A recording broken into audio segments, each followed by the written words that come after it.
हरे कृष्णा प्रभु जी और दंडवत प्रणाम। आप सभी श्रेष्ठ भक्त हैं और मैं सभी के चरणों में दंडवत प्रणाम करता हूं और आप सभी से आशीर्वाद मांगता हूं कि मुझे अ, मेरे लिए प्रार्थना करें और आशीर्वाद दें कि मैं जो कुछ कहूं वो शास्त्रोक्त हो और अ, वैसे तो सर्वथा अयोग्य हूं, पर मेरे बड़े भाई हैं और हर तरह से अग्रज भी हैं। सर तो हिमांशु प्रभु, जो प्रभु जी हैं, इन्होंने मुझे पाला पोसा है और अपने पाले पोसे पे सबको वो रहता है, तो इनका विशेष अनुग्रह है। आइए, ज़्यादा समय नहीं लेंगे हम लोग और गोस्वामी जी के चरित्र पर हम लोग चर्चा करेंगे।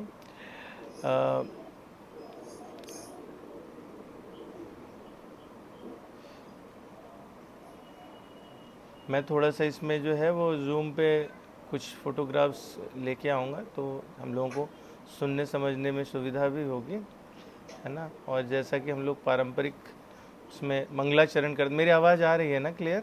जी जी प्रभु जी, बिल्कुल ओके। स्पष्ट आ रही है। हाँ, तो जैसे हम लोग करते हैं मंगलाचरण, वैसे ही करेंगे। स्क्रीन शेयर हो रहा होगा?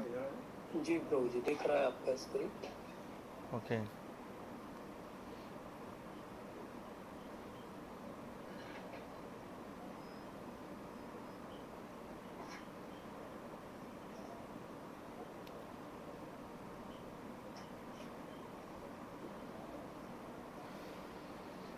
तो आइए हम लोग सबसे पहले मंगलाचरण करते हैं और समस्त पूर्वाचार्यों से प्रार्थना और उनके चरणों में वंदना करते हैं।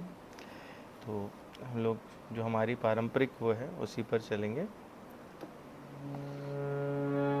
ओम अज्ञानतिमिरान्धस्य ज्ञानाञ्जनशलाकया चक्षुरुन्मिलितं येन तस्मै श्रीगुरवे नमः। श्रीचैतन्यमनोभीष्टं स्थापितं येन भूतले स्वयं रूप कदा मह्यं ददाति स्वपदान्तिकम्। वन्देऽहं श्रीगुरो श्रीयुतपदकमलं श्रीगुरून् वैष्णवांश श्रीरूपं साग्रजातं सहगणरघुनाथान्वितं तं सजीवं साद्वैतं सावधूतं परिजनसहितं कृष्णचैतन्यदेवं श्रीराधाकृष्णपादान् सहगणललिता श्रीविशाखान्वितांश। हे कृष्ण करुणा सिंधु दीनबंधो जगतपते गोपेश गोपिका कांत राधाकांत नमोस्तुते। तप्त कांचन गौरांगी राधे वृंदावनेश्वरी वृषभानुसुते देवी प्रणमामि हरिप्रिये। वाञ्छाकल्पतरुभ्यश्च कृपा सिन्धुभैव च पतितानां पावनेभ्यो वैष्णवेभ्यो नमो नमः। श्रीकृष्ण चैतन्य प्रभु नित्यानंद श्री अद्वैत गदाधर शिवासादि गौरभक्तवृंद। हरे कृष्ण कृष्ण कृष्ण हरे हरे, हरे राम राम राम हरे हरे। वर्णानामर्थसङ्घानां रसानां छन्दसामपि मङ्गलानां च कर्तारो वन्दे वाणी विनायकौ भवानी शङ्करौ वन्दे श्रद्धाविश्वासरूपिणो याभ्यां विना न पश्यन्ति सिद्धस्वान्तस्तमीश्वरम् वन्दे बोधमयं नित्यं गुरुं शङ्कररूपिणं यमाशितो हि वक्रोऽपि चन्द्रः सर्वत्र वन्दते सीताराम गुणग्राम पुण्यरण्य विहारिणो वंदे विशुद्ध विज्ञानो कवीश्वर कपीश्वरो उद्भवे स्थित संहार कारणीं क्लेशहारिणीं सर्वश्रेयस्करीं सीतां नतोऽहं राम वल्लभाम् यन्मायावशयावर्ति विश्वम् अखिलं ब्रह्मदे ब्रह्मादिदे असुरा यत्सत्त्वादमृखैव वहाति सकलं रज्जो यथा हे भ्रमः यत्पादप्लवमेकमेव हि भवाम्भोस्ते तितीर्षवतां वन्देऽहं तं शेषकारण परं रामाख्यं मीशं हरिं नानापुराणनिगमागम सम्मतं यद् रामायणे निगदितं क्वचिदन्योऽपि स्वान्ता सुखाय तुलसी रघुनाथ गाथा मतिमञ्जुलमातनोति।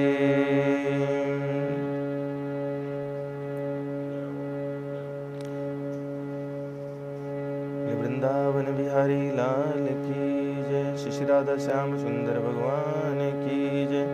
गोस्वामी तुलसीदास जी महाराज की जय। शील प्रभुपाद और वैष्णव परंपरा की जय। तो आज हम ऐसे महापुरुष का चरित्र सुनने वाले हैं जिनकी वाणी ने भारत के आध्यात्मिक इतिहास की दिशा बदल दी।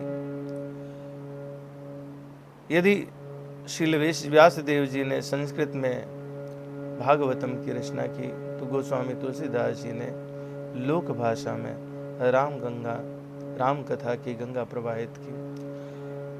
गोस्वामी जी की रचना से राम राजमहल से निकल जन जन के आराध्य बने। आइए आज हम लोग उनके विषय में जानने समझने का प्रयास करते हैं।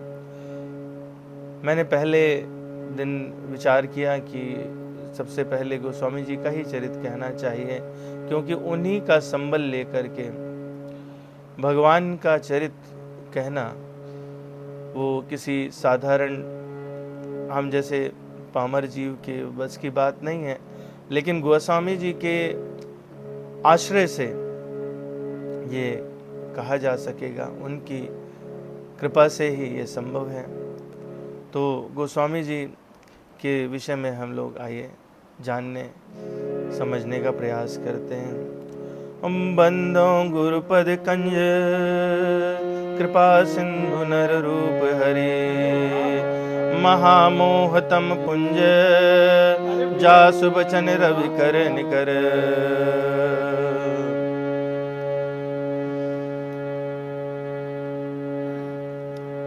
वैष्णव परंपरा में भगवान तक पहुंचने का मार्ग गुरु और भक्तों की कृपा से होके जाता है।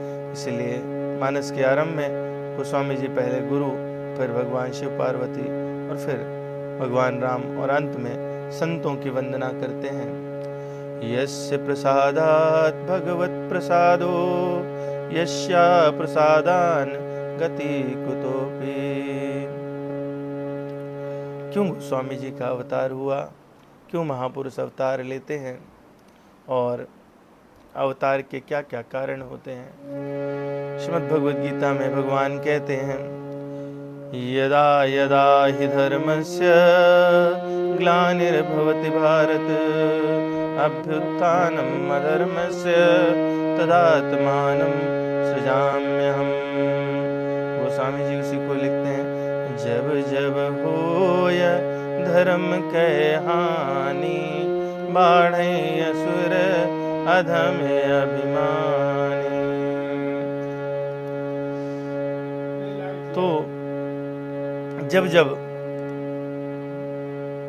पृथ्वी पर धर्म की हानि होने लगती है, असुरों का अत्याचार बढ़ता है और देवताओं, ब्राह्मणों, गौ, पृथ्वी को क्षति पहुंचने लगती है, पाप का भार बढ़ जाता है, तो भगवान या तो स्वयं अवतार लेते हैं या फिर अपने किसी निज परिकर को, किसी भगवत स्वरूप नित्य सिद्ध नित्य मुक्त को भेजते हैं।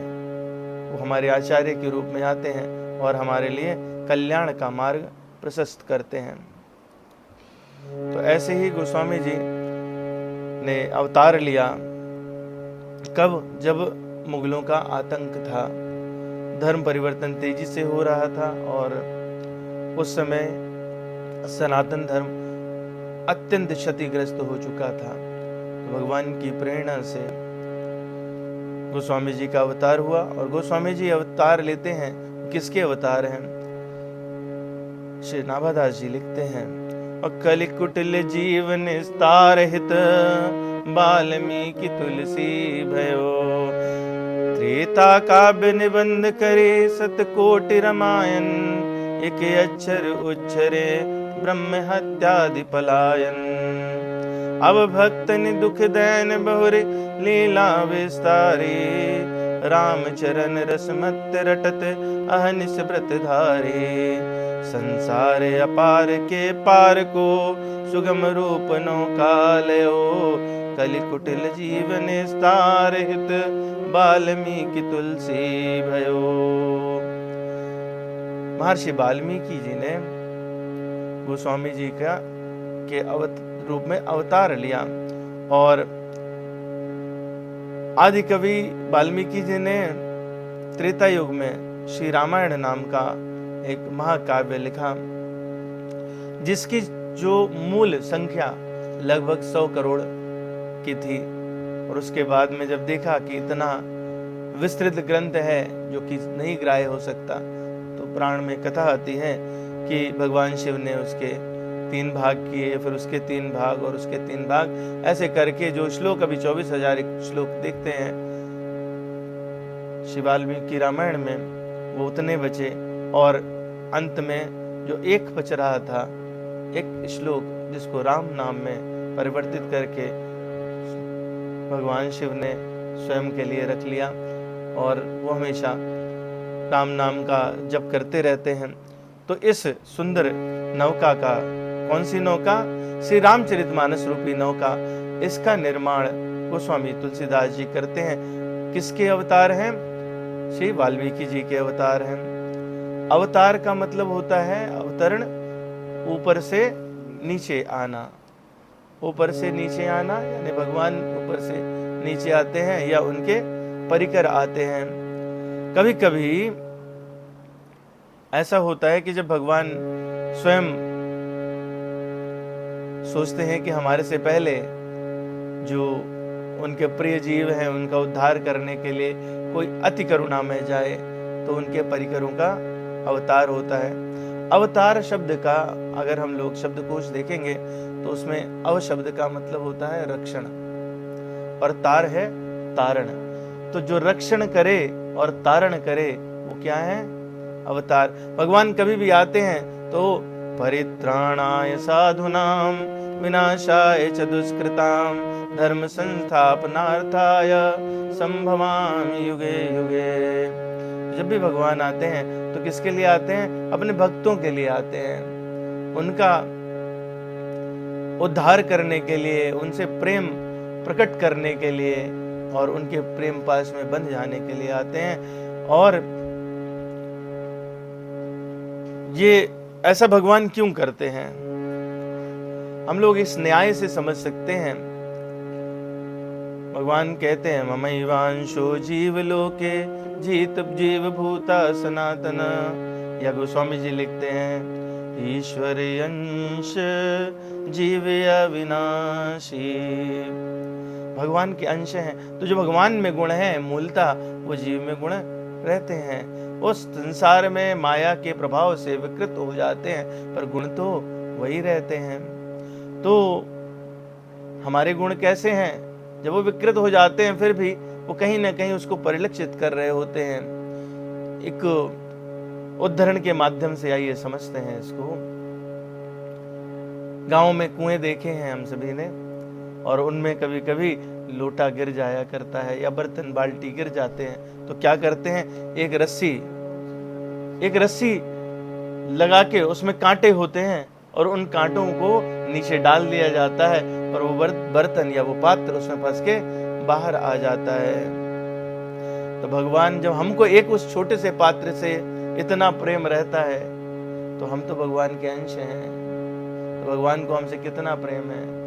तो भगवान अपने उस प्रेम के कारण बार बार अवतार लेते हैं। वो चाहते हैं कि जीव का उद्धार हो, और कभी कभी वो पहले से व्यवस्थित हो जाए, वो उद्धार के काबिल हो जाए, तो डोरी कांटा भगवान बना के भेजते हैं। बिलमंगल आचार्य लिखते हैं, संसार कूपे पतितो अत्यगाधे मोहांध पुण्य विषयाभितप्ते करावलंबम मम देहि विष्णु गोविंदामोदर माधवेति गोविंदामोदर माधवेति। कहते हैं बिलमंगल ठाकुर कि हम तो इस भवकूप में गिर गए हैं। संसार कूपे पतितो अति अगाधे, ये अगाध भवसागर है और हम पतित इसमें गिर गए। मोहांध पुण्य विषयाभितप्ते, और हम जो क्या है इसमें अंधे हो गए हैं, अंधे हो गए हैं इसमें। तो हे भगवान, करावलंबम मम देहि विष्णु, अपने लंबे लंबे हाथ हम तक पहुंचा दो और हमें उठा लो। गोविंदामोदर माधवेति गोविंदामोदर माधवेति। तो इसलिए भगवान जो है वो विभिन्न परिकरों को भेजते हैं अवतार लेने के लिए। और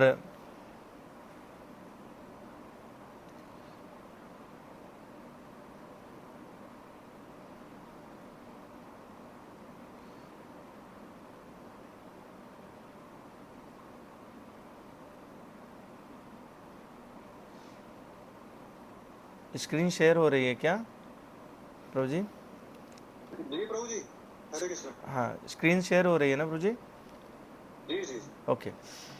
तो जैसे भगवान शंकर को आदेश दे के भेजते हैं, वो शंकराचार्य बन के आते हैं, वेदव्यास जी माधवदास बन के आते हैं, कभी कभी वैश्वानर वल्लभाचार्य जी बन के आते हैं, सुदर्शन जी को आज्ञा करी कि आप निम्बाकाचार्य बन के आइए, शेष जी रामानुजाचार्य बन के आए, वाल्मीकि जी तुलसीदास बन के आते हैं। तो जब गोस्वामी जी तुलसीदास बन के आते हैं, तो उस समय जो स्थिति थी वो क्या थी? आप कहेंगे क्या प्रमाण है? भविष्य पुराण में वाल्मीकि तुलसीदास कलौ देवी भविष्यति रामचंद्र कथाम साध्वीं भाषा रूपाम करिष्यति। भविष्य पुराण में लिखा कि कह रहे हैं देवी, कलयुग में श्री वाल्मीकि जी ही तुलसीदास होंगे और वो रामचरित का वर्णन करेंगे। और कैसा? चरितम राघुनाथस्य सतकोटि प्रविस्तरम एकैकम अक्षरम पुंसाम महापातक नाशनम। वाल्मीकि जी लिखते हैं कि भगवान का चरित्र कैसा है। 100 करोड़ श्लोकों में भगवान का चरित्र रचा गया है और एक एक अक्षर महापाप को नष्ट करने वाला है। तो ऐसे वाल्मीकि जी हैं। कलि कुटिल जीवन निस्तारहित वाल्मीकि तुलसी भयो। किसके लिए? कलयुग का में जीवों का कल्याण करने के लिए वाल्मीकि भगवान जो है वो तुलसी जी बन के आते हैं। तो क्या अवतार के हेतु हुए? विभिन्न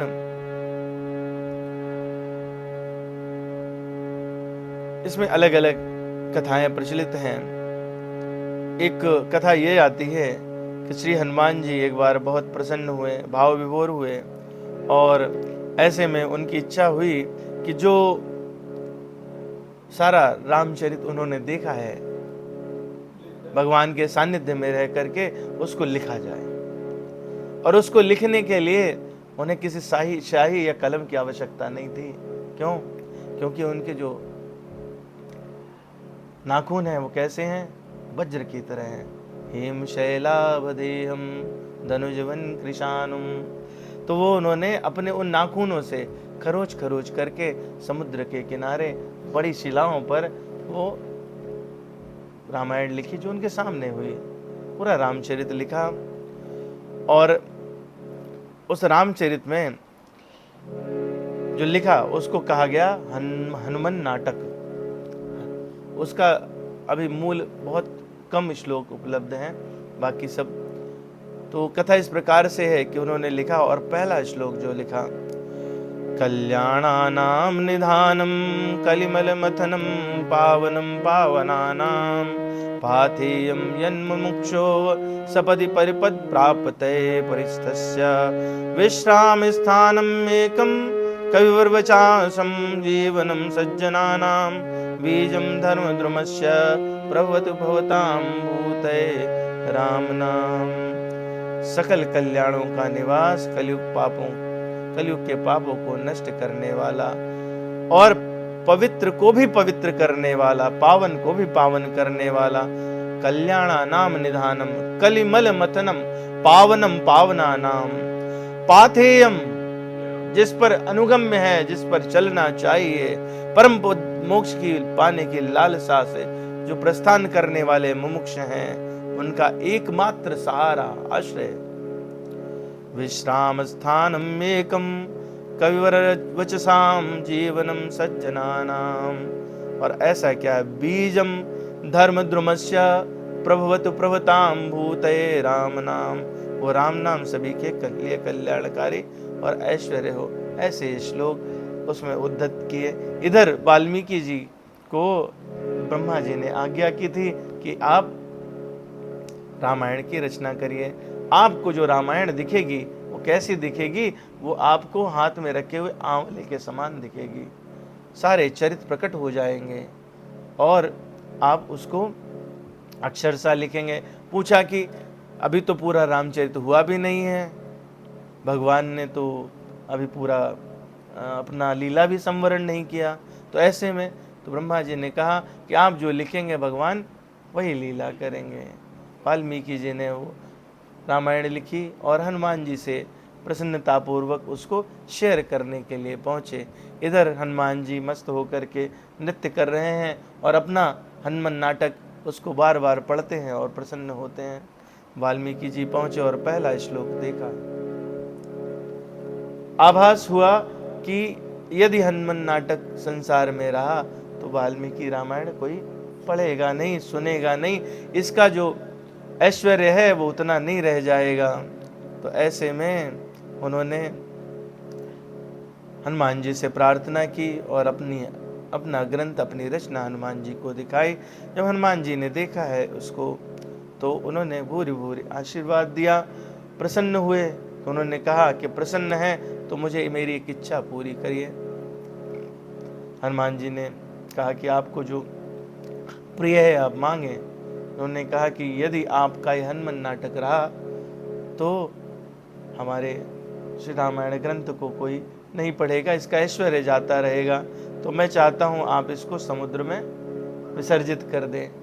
हनुमान जी ने तथास्तु किया और जो शिलाएं लिखी थीं उनको समुद्र में बहा दिया। समुद्र में बहा तो दिया, परंतु चूंकि रामचरित लिखा था, मन में क्षोभ हुआ और वाल्मीकि जी से कहा कि आपने जो डिमांड की, जो वरदान मांगा, ये कलयुग के लक्षण हैं और आपने एक कलयुगी की भांति बात की है, तो इसलिए आप जो है वो जाइए कलयुग में इसी हनुमान नाटक को भाषाबद्ध करने के लिए आपको दोबारा अवतार लेना पड़ेगा। जो आज संस्कृत में लिख रहे हैं यही जन जन के लिए आपको प्रवाहित करने के लिए आना पड़ेगा। तो एक हेतु ये बताते हैं, एक हेतु और बताते हैं कि वाल्मीकि जी में भगवान श्री राम में वात्सल्य भाव था। जो वाल्मीकि रामायण अगर आप पढ़ेंगे तो वो समकालीन लगती है। वात्सल्य भाव के कारण कई बार ऐश्वर्य जो है वो दब जाता है, उसमें जो है उतना ऐश्वर्य नहीं था। और वाल्मीकि जी जब साकेत गए तो वहाँ पर भी वही माधुर्य भावानुसार ही व्यवहार भगवान से करते रहे। जीवाचार्य शेष जी को ये बात सुहाई नहीं और उन्होंने कहा कि आप हमेशा माधुर्य भाव में ही रहते हैं, भगवान के ऐश्वर्य का कभी वर्णन बखान नहीं करते। आप जाइए कलयुग में और भगवान के ऐश्वर्य और माधुर्य दोनों को ही प्रकट करने के लिए आपको कलयुग में अवतार लेना पड़ेगा। तो दूसरा कारण ये आता है। तो इन्हीं कारणों से प्रयाग के पास चित्रकूट जिले में राजापुर नाम का ग्राम है और वहाँ पर एक आत्माराम दुबे नाम के प्रतिष्ठित सयुपारीण ब्राह्मण रहते थे और उनकी पत्नी का नाम हुलसी था।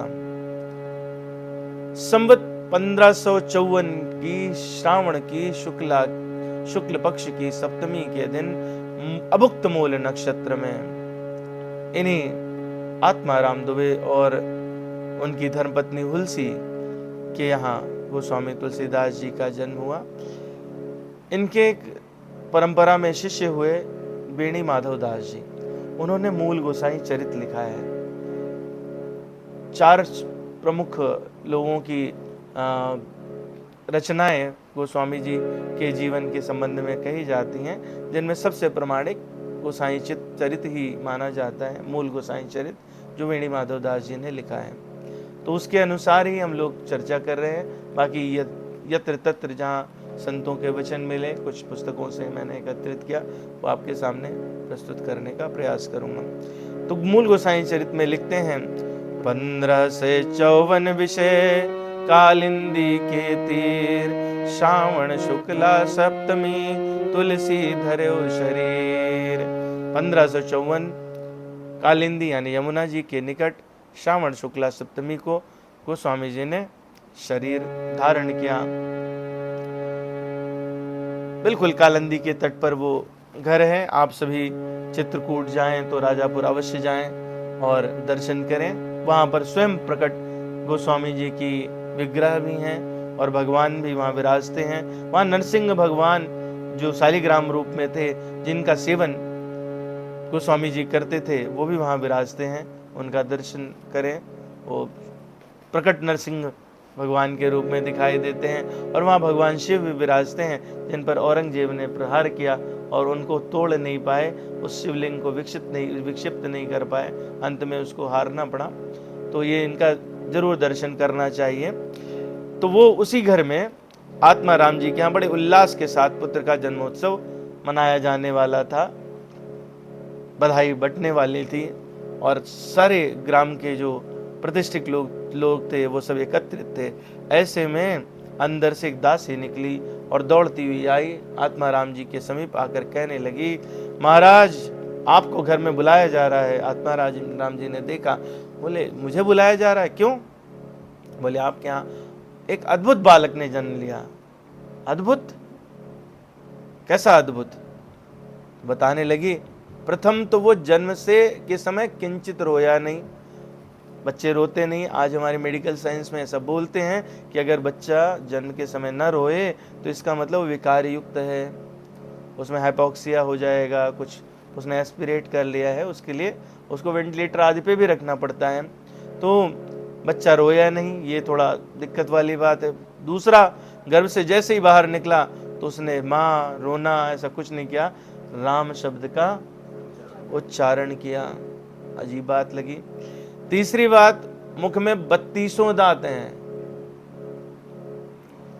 चौथी बात कि बच्चा छोटा नहीं लग रहा है, वो नवजात शिशु नहीं लग रहा है, वो 5 साल के बालक जैसा लग रहा है। और छठी बात कि जब मैं नालोच्छेदन कर रही थी, जब नाल काट रही थी, तो मुझे उसमें से शंख ध्वनि सुनाई पड़ रही है और मैं घबरा के आपके पास आई, आप इसका निराकरण करें। सबने सुना, बड़े बड़े पंडित इकट्ठा थे, उन्होंने देखा, दृष्टि पड़ी, बोले कि ये तो बड़ी विचित्र बात है, ये अद्भुत नहीं है, विचित्र है। और ये विचित्र है तो ऐसे तो राक्षस जन्म लिया करते हैं। तो उसी समय बधाई जो है वो रोक दी गई, कोई उत्सव नहीं मनाया गया। उन्होंने कहा ऐसा बालक तो नहीं होना चाहिए था।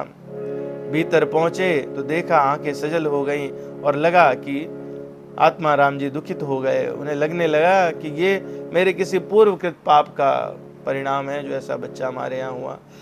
बाहर मंत्राण किए जाकर जो श्रेष्ठ लोग थे उनसे, सबने, पंडितों ने, जो पुराने लोग थे, उन्होंने कहा कि ऐसे जो बालक जन्म लेते हैं वो प्रायः जीवित नहीं रहा करते। आज भी ऐसा मानते हैं, इस तरह का कुछ विकृति हो तो वो सिंड्रोमिक होता है। तो उनके आयु बहुत नहीं हुआ करते, तो 3 दिन तक देखो, अगर 3 दिन तक यह बालक जीवित रहता है तो ही सभी लौकिक वैदिक संस्कार किए जाएंगे, अन्यथा कोई आवश्यकता नहीं है। पर इधर भगवान ने तो कुछ और निर्धारित कर रखा था। ऐसी कृपा हुई कि 3 दिन बीतने पर दशमी की आधी रात को, सप्तमी को जन्म हुआ, दशमी की आधी रात को माता हुलसी ने उनकी एक दासी थी चुनिया, उसको बुलाया और कहा कि मैं तो अत्यंत बीमार हूं और मुझे ऐसा लगता नहीं है कि मैं बचूंगी, तो आप ऐसा करो कि मेरे शिशु को लेकर के अपनी ससुराल हरिपुर चली जाओ और वहां जाकर के इसका अच्छे से लालन पालन करना, भगवान तुम्हारा मंगल करेंगे। नहीं तो आप पक्के से समझो कि ये मैं चली गई तो इसको मार देंगे, इसको जो संसार के लोग हैं वो छोड़ेंगे नहीं, जमुना में बहा देंगे। तो उधर सब लोग सो रहे थे, चुनिया चुपचाप उन्होंने इनको उठाया और लेके चली। इधर जैसे ही वो बाहर निकली, एकादशी प्रारंभ हुई। एकादशी के ब्रह्म मुहूर्त में माता हुलसी भगवत धाम चली गई। चुनिया जो है वो दौड़ते हुए अपनी ससुराल पहुंची, वहां अपनी सास के चरणों में प्रणाम किया और सारा वृत्तांत सुनाया। सास ने सुना, सद्भाव प्रकट किया और बोली अच्छा कि आप ले आए। दोनों ने मिलकर के बड़े लाल प्यार से लालन पालन किया, लेकिन वहां पर भी दैवीय प्रकोप था। 5 बरस के और 5 महीने के जब हुए तो चुनिया को सर्प काटने से चुनिया की भी मृत्यु हो गई। इधर जो चुनिया की सास थी वो वृद्ध थी, तो वो चुनिया से पहले ही भगवत धाम चली गई। तो अब क्या है कि ये बालक अनाथ हो गया, और ये बालक अनाथ हो गया तो जो गांव वाले थे उनको पता था कि ये आत्माराम जी दुबे का पुत्र है। उन्होंने उनके यहाँ खबर पहुंचवाई, तो उन्होंने कहा कि ऐसा बालक जो इतना विचित्र हो, जो जिसका जन्म होते ही मां की मृत्यु हो जाए, जिसने पाला उसकी मृत्यु हो जाए, उसके पूरे परिवार में कोई ना रहे, ये तो बड़ा अशुभ संकेत है, उससे मेरा कोई संबंध नहीं है। तो जब ये कह दिया तो इधर गांव वालों ने भी इस पर विचार किया, सब डर गए और किसी ने भी अपनी दया दृष्टि उस बालक पे नहीं रखी। खाने पीने के लिए कौन दे, तो दाने दाने के लिए वो द्वार द्वार भटकते, और ऐसे बालक को देख करके दया को भी दया आ जाए, ऐसी स्थिति। जो कुत्तों के लिए रोटियां फेंकते लोग, ये 5 वर्ष का बालक उस रोटियों में से छीनने का प्रयास करता, कुत्ते झपटते और नोच खाते, इन्हें जगह जगह पीड़ा होती, छोटे छोटे टुकड़े। लिखा है, गोस्वामी जी ने स्वयं लिखा है, कवितावली में कहते हैं, भरे ते ललाट बिललाट द्वार द्वार दीन, जानत हो 4 फल 4 ही चनक को। 4 चने, अभिप्राय तो बड़ा है कि वो 4 चने धर्म अर्थ काम और मोक्ष, उनके लिए मैंने प्रयास किया। और मैं तो कैसा हूं कि मंगतों के कुल में जन्मा हूं, न जन्म का बधावा बजा, न किसी ने हमारे लिए प्रसन्नता प्रकट की। माँ बाप को भी परिताप हुआ और छोटे छोटे द्वार पर ललचाता रोता फिरता हूँ, दीन हूँ। 4 चनों के चारों फल को जानता हूँ। मैं जानता हूँ कि ये 4 चने मिल जाते, जीवन चल जाता, तो धर्म अर्थ काम और मोक्ष हो जाते, लेकिन वो मिलते नहीं। अपने पेट पर हाथ फिराते हैं। ये 5 साल का बालक द्वार पे जाकर के कहता, मैया मुझे एक टुकड़ा दे दो। लेकिन गांव वालों की दृष्टि ऐसी हो गई हरिपुर में कि ये बालक तो अशुभ है, इसको देंगे तो कहीं ऐसा ना हो अनिष्ट हमारे घर में प्रवेश कर जाए। कुत्तों को डाल देते, बंदरों को खिला देते, लेकिन बालक को नहीं देते। बंदरों से झगड़ा करके रोटी पाते, बंदरों से झगड़ा करके बासी भोजन पाते, जो मिल जाता वो खा लेते, द्वार द्वार भटकना पड़ता। ऐसे में जब कोई भी भक्त कष्ट में रहता है तो भगवान उस पर स्वयं से कृपा करते हैं। और ये जो फेज है, ये जो समय चल रहा है गोस्वामी जी का, इस पर दृष्टि डालें तो क्या भगवान ऐसे दुख देते हैं? क्यों देते हैं? भगवान स्वयं कहते हैं, चतुर्विधा भजन्ते माम जना सुकृतिनो अर्जुन आर्तो जिज्ञासुर अर्थार्थी ज्ञानी च भर्षभा। अर्जुन से कह रहे हैं कि 4 प्रकार के भक्त होते हैं, जिसमें पहला क्या है? आर्त है। जब आर्त हो जाता है तो वो भगवान को पुकारता है। अब बालक का कोई सहारा नहीं है, तो वहां पे भगवान शिव का एक मंदिर है, शिवालय है। हनुमान जी वहां पर उनकी एक छोटी सी विग्रह है, वहां जाते हैं, रोते हैं, पकड़ के शिवलिंग पकड़ के रोते हैं। ऐसे में मां पार्वती को दया आ जाती है। परिणाम ये हुआ कि मां पार्वती एक ब्राह्मणी का रूप धारण कर आती और रोज बढ़िया पायस, उसकी खीर बनाती और उनके लिए लेके आती। बालक का पेट भरता, वो भगवत भजन करता, दिनों रात राम राम भजन और भगवत स्मरण के साथ काम चलने लगा। सबने देखा कि बालक तो प्रफुल्लित रहता है। संसार को आपका सुख देखा नहीं जाता, तो सबने कारण पता लगाने का प्रयास किया। एक गुप्तचरी छोड़ी गई जो बालक के पीछे पीछे गई। देखा शिवालय के पीछे एक ब्राह्मणी आकर के भोजन चलाती है, खिलाती है और थोड़ी दूर पे जाने से 150 कदम के बाद दिखाई नहीं पड़ती जंगल में। लोग बिठा दिए गए। जैसे ही आए मां पार्वती, वो आकर के जो गुप्तचरी थी प्रकट हो गई, बोली आप कौन है, मुझे अपना भेद बताइए। उस दिन से मां कैसे भी पीछा छुड़ा करके पार्वती मैया चली गई, लेकिन उसके बाद दोबारा प्रकट नहीं हुई। भगवान शिव को बड़ी दया आई, तो जब भगवान दया करते हैं तो आपके जीवन में गुरु का प्रवेश होता है। और वो समय था जब भगवान शिव ने रामानंदाचार्य भगवान के कृपा पात्र अनंतानंदाचार्य जी थे, उनके शिष्य थे श्री नरहरियानंद जी, जिनको नरहरिदास जी भी कहते हैं।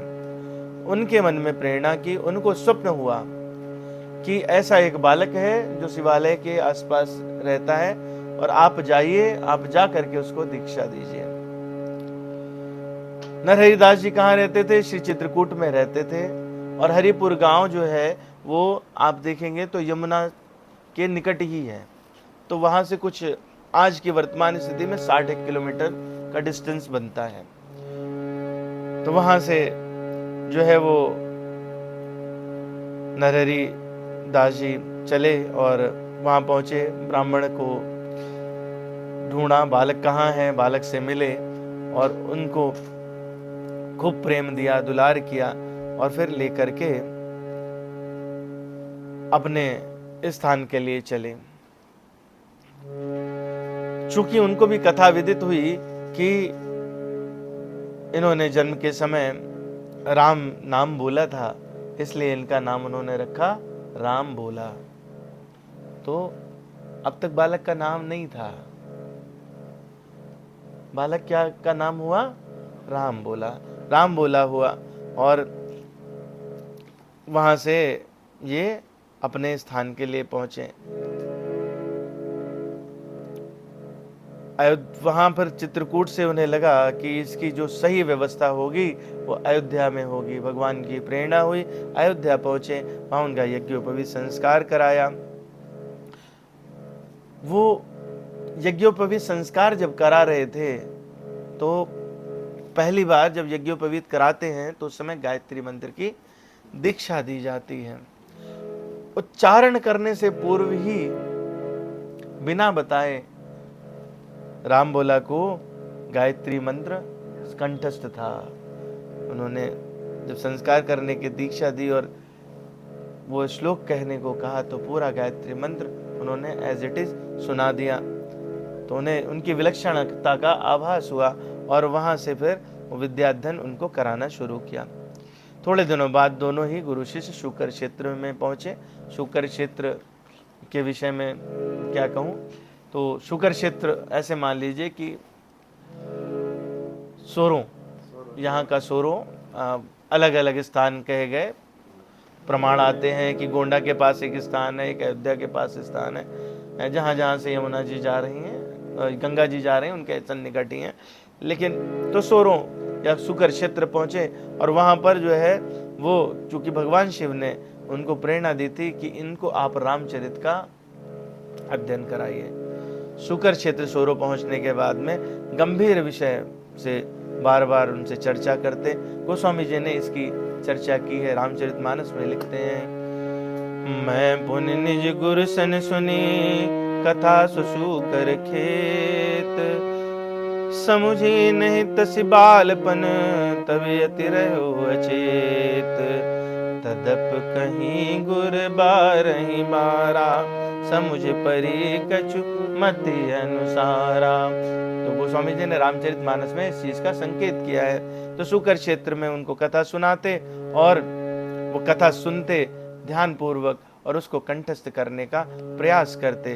तो ऐसे करते करते उन्होंने रामचरितमानस कई बार, रामचरितमानस नहीं राम का चरित, भगवान का चरित कई बार सुना और वहां से फिर वो काशी की तरफ चले। काशी पहुंचने पर पंचगंगा घाट है काशी में। पंचगंगा घाट पर उस समय स्वयं श्री रामानंदाचार्य भगवान उपस्थित थे और उनकी सेवा में पंडित श्री शेष सनातन जी, बहुत ही विद्वान, वो उनकी सेवा में रहा करते थे। और नरहरि दास जी और शेष सनातन जी का व्यवहार मित्रवत था। शेष सनातन जी थोड़ा वृद्ध थे लेकिन व्यवहार मित्रवत था, दोनों में अच्छा सत्संग हुआ करता था। तो ये दोनों विभूतियां आपस में बैठ के सत्संग करते और ये बालक जो अभी 5 वर्ष का बालक है वो उसको सुनता। और एक बार ऐसी व्यंग्यवश सनातन जी ने देखा और बालक से पूछा, क्यों हम लोगों की ये जो बातें हैं, गूढ़ बातें, आपको समझ आती हैं? तो राम बोला ने कहा कि मैं आपको प्रारंभ से सुना देता हूँ।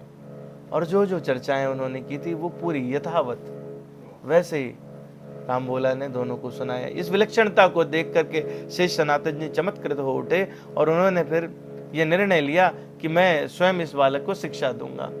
इधर नरहरि दास जी को ये मन में प्रेरणा थी कि कैसे ये इसको स्वीकार कर लें और अपने सानिध्य में रख लें। बात बन गई। शेष सनातन जी ने स्वयं से कहा कि मैं इनको, तो शेष सनातन जी को सौंप करके वो निश्चिंत होकर के कुछ दिन काशी में रहे, फिर चित्रकूट के लिए प्रस्थान कर गए। इस बीच में तुलसीदास जी ने ब्रह्मसूत्र का अध्ययन प्रारंभ किया। गुरु की सेवा करते और अध्ययन में लगे रहते और वहां पर श्री नंद दास जी भी अध्ययन करते, उनके साथ इनकी थोड़ी वार्ता होती। 15 साल काशी में बिताए। तो 15 और 5 20 वर्ष की आयु हुई। ऐसे में उन्होंने सारे वेद पुराण जितने भी हैं, वेदांग, उपनिषद, रामायण, महाभारत, व्याकरण, मीमांसा, सब गहन अध्ययन कर लिया, सब कंठस्थ हो गया। और विद्या क्या है? प्रहलाद जी कहते हैं भागवत में, या विद्या स विमुक्तये। विद्या क्या है? जो मुक्ति का मार्ग प्रशस्त करे, जो भक्ति का वर्धन करे, वही विद्या है। बाकी सब क्या है? अविद्या है, वो सब विद्या नहीं है। तो ऐसी विद्या पा करके वो फिर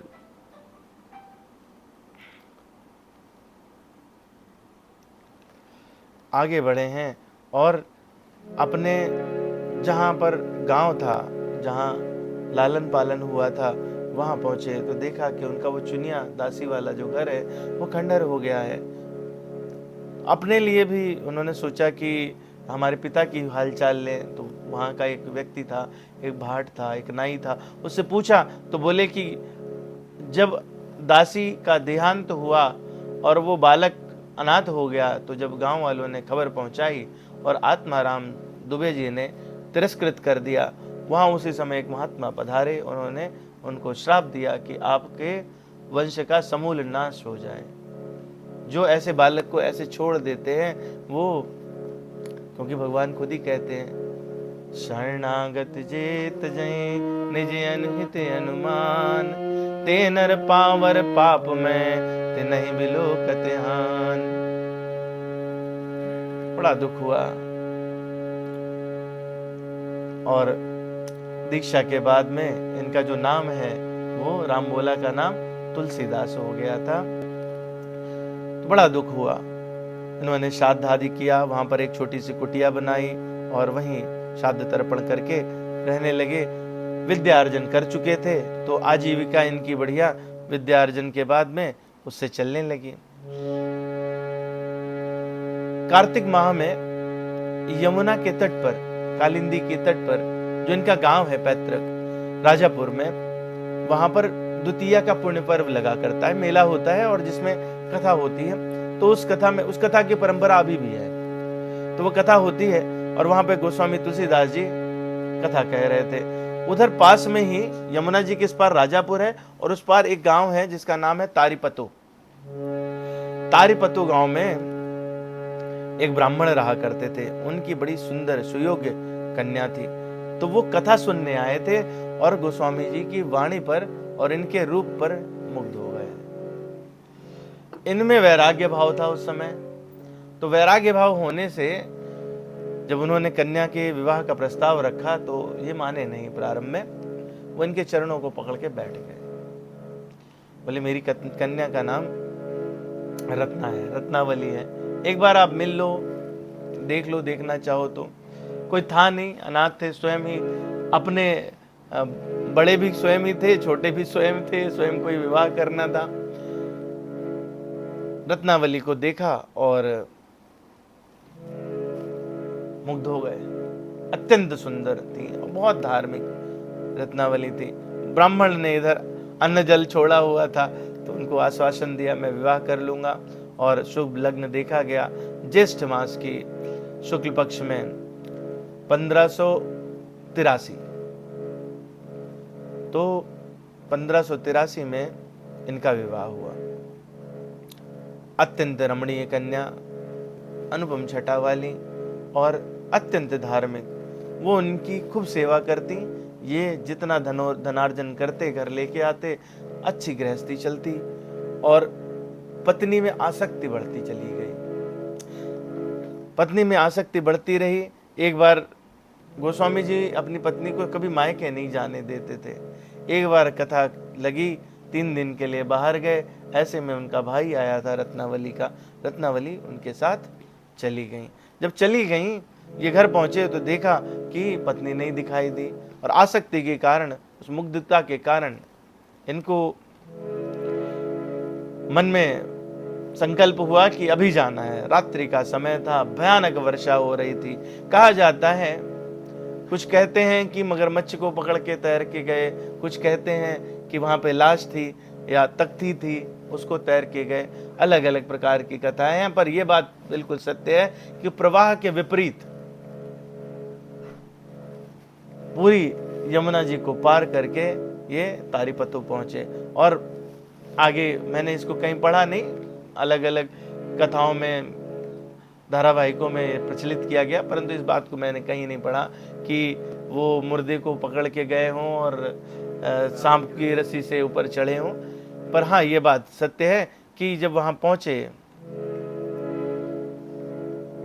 और दरवाजा खटखटाया अर्धरात्रि में, रत्नावली ने दरवाजा खोला, बाकी सब सो रहे थे। बड़ी लज्जा हुई। बोले आपको इतना इस चर्म में प्रेम है कि आप रात में इतनी विपरीत परिस्थिति में हमारे पीछे पीछे यहाँ आ गए। प्रियादास जी लिखते हैं, यो सो स्नेह बिन पूछे पिता गेह गए, भूली सुध देह भजे वाही ठौर आए हैं। बधू अति लाज भई ऋषि सो निकस गई, प्रीति राम नहीं तनहाण चाम छाए हैं। सुनी जब बात मानो है गयो प्रभात, वह पाछे पछतात तज काशीपुर धाये हैं। कियो तहाँ वास प्रभु सेवालय प्रकाश, कीनो लीनो दृढ़ भाव नैन रूप के तिसाए हैं। बहुत धिक्कारा है, रत्नावली जी ने बहुत धिक्कारा है। जब धिक्कारा है, बोली हैं कि आप जो है वो हाड़ मास के पुतले पर जो कि चमड़ा चढ़ा हुआ है, उसके कारण हाड़ मास की देह मम तामे जितनी प्रीत, अतिशु आदि जो राम प्रति अवश्य मिटई भवभीत। इसकी आधी भी अगर आपकी भगवान राम में प्रीति होती तो आप भवसागर से पार कर जाते। बहुत धिक्कारा, जब धिक्कारा तो उन्हें अपने गुरु के वचन याद आए। नरि हरि कंचन कामनी इनते रहिए दूर, जो चाहिए कल्याण निज राम दरस भरपूर। कहते थे गुरुजी कि कंचन और कामनी से दूर रहना चाहिए। अगर अपना कल्याण चाहिए और भगवान के दर्शन करना चाहते हो तो इनसे दूर रहो। पत्नी की धिक्कार सुन करके मोह भंग हुआ और मोह भंग हो करके वो काशी की तरफ प्रयाण कर दिए, चल दिए। इधर पीछे जो है सुबह हो गई थी, प्रभात का समय था, तो इनके साले उठे, उनको पीछे मनाने के लिए वे दौड़े, लेकिन माने नहीं। गोस्वामी जी ने कहा, लिखा है विनय पत्रिका में, अब लो नसानी अब ना नसए हो, अब लो नसानी अब ना नसए हो, राम कृपा भव निशा सरानी, जागे फिर ना डसे हो। पायो नाम चारु चिंतामणि, नाम के विषय में कहते हैं, पायो नाम चारु चिंतामणि, उर करते ना कसे हो, श्याम रूप सुचि रुचिर कसौटी, चित्त कंचन ही कसे हो, बर पर बस जानी हंस्यो, दूसरे के बस में जाकर के हंसने हैं, इन इंद्रन जिन बस भय ना हंसे हो, मन मधुकर पन कर तुलसी, रघुपति पद कमल बसे हो। अब मेरे मदन का जो भंवरा है वो भगवान के चरण कमलों में ही रहेगा। और इनका वियोग हुआ 1589 में। इनकी पत्नी रत्नावली ने अपने प्राण छोड़ दिए। ये जो गृह त्याग है, सच्चा वैराग्य क्या है, जिसमें भगवान केंद्र बनते हैं। हमको इस जो प्रसंग है से शिक्षा क्या मिलती है कि मोह जो है वो सबसे बड़ी व्याधि है। मोह सकल व्याधिन कर मूला, तिन ते पुण्य उपजहि बहुशूला, काम बात कप लोभ अपारा, क्रोध नित पिछाति जारा। भगवान कहते हैं, ध्याये तो विषयान पुंसा, संगस्तेषु पुजायते, संगात संजायते कामा, कामात् क्रोधो अभिजायते, क्रोधात् भवति सम्मोहा, सम्मोहात् स्मृति विभ्रमा, स्मृति भंसादि बुद्धिनाशो, बुद्धिनाशात् प्रणश्यति। तो जो घटना है वो क्या है, विषयों का ध्यान करते करते काम उत्पन्न हुआ, जिससे बुद्धि भ्रम हो गई और उस मोह में फंस करके गोस्वामी जी कहां पहुंचे, तारीपतो गांव रत्नावली के पास। लेकिन उस धिक्कार से उनका जो मोह था वो भंग हुआ और वैराग्य में परिणत हो गया, और वहां से फिर वो आगे बढ़े और काशी गए हैं। आसक्ति का परिवर्तन ही भक्ति है। विषय से भगवान की ओर की यात्रा को ही साधना कहते हैं। तो अब गृह त्याग करके और सबको, सभी प्राणियों को क्या समझे, सिय राम मैं सब जग जानी, करऊं प्रणाम जोरि जुग पानी। सच्चा वैराग्य वो है जिसमें भगवान केंद्र में रहते हैं। और गोस्वामी जी बड़े, वहां से काशी गए, प्रयाग गए, चित्रकूट गए। प्रयाग पहुंचे, वहां त्रिवेणी में स्नान किया, विरक्त वेश धारण किया, अयोध्या की तरफ चले। अयोध्या में अपना चातुर्मास्य किया और फिर श्री जगदीशपुरी जगन्नाथ की तरफ प्रयास किया। बहुत कथाएं हैं जगन्नाथपुरी में गोस्वामी जी की। अगर सारी कथाएं कहूं तो 2-3 दिन लगेंगे। तो हम सूक्ष्म में 2 कथाएं जो कि आगे कहीं हमको फिर से रिफ्लेक्शन में मिलेंगी वो ले लेते हैं। गोस्वामी जी के जन्मदिन पर बाकी कथाओं की चर्चा प्रयास करेंगे कि किया जाए। तो वहां पर दुबौली ग्राम है, जहां पर एक हरिराम नाम का ब्राह्मण था और उद्दंडता का स्वभाव था। गोस्वामी जी भगवान का ध्यान करते, अपना नित्य पूजा और जप में लगे रहते, तो वो इनको उद्दंडता पूर्वक परेशान करता। बाकी बालक तो चले जाते पर वो नहीं मानता। तो ऐसे में गोस्वामी जी को थोड़ा क्रोध हुआ, अपराध जब भक्त के प्रति अपराध होता है तो भगवान की वो सहन शक्ति से बाहर हो जाता है। और फिर इनके ऊपर जब धूल मिट्टी फेंकने लगा, अंट शंट बकने लगा, तो वहां से एक महात्मा निकल रहे थे। उन्होंने कहा कि जा तू ब्रह्म राक्षस हो जा। तो वो बालक शापवश ब्रह्म राक्षस हो गया। दूसरी घटना है, एक चैफुल ग्राम है जहाँ चारु कुमार नाम की एक वृद्धा विधवा ब्राह्मणी रहा करती थी, और वो अपना जीविकोपार्जन के लिए कुछ कुछ साधन करती, भगवान की भक्ति में लगी रहती, संतों की खूब सेवा करती। गोस्वामी जी गए, उनकी खूब सेवा की, और गोस्वामी जी का बड़ा सत्कार हुआ।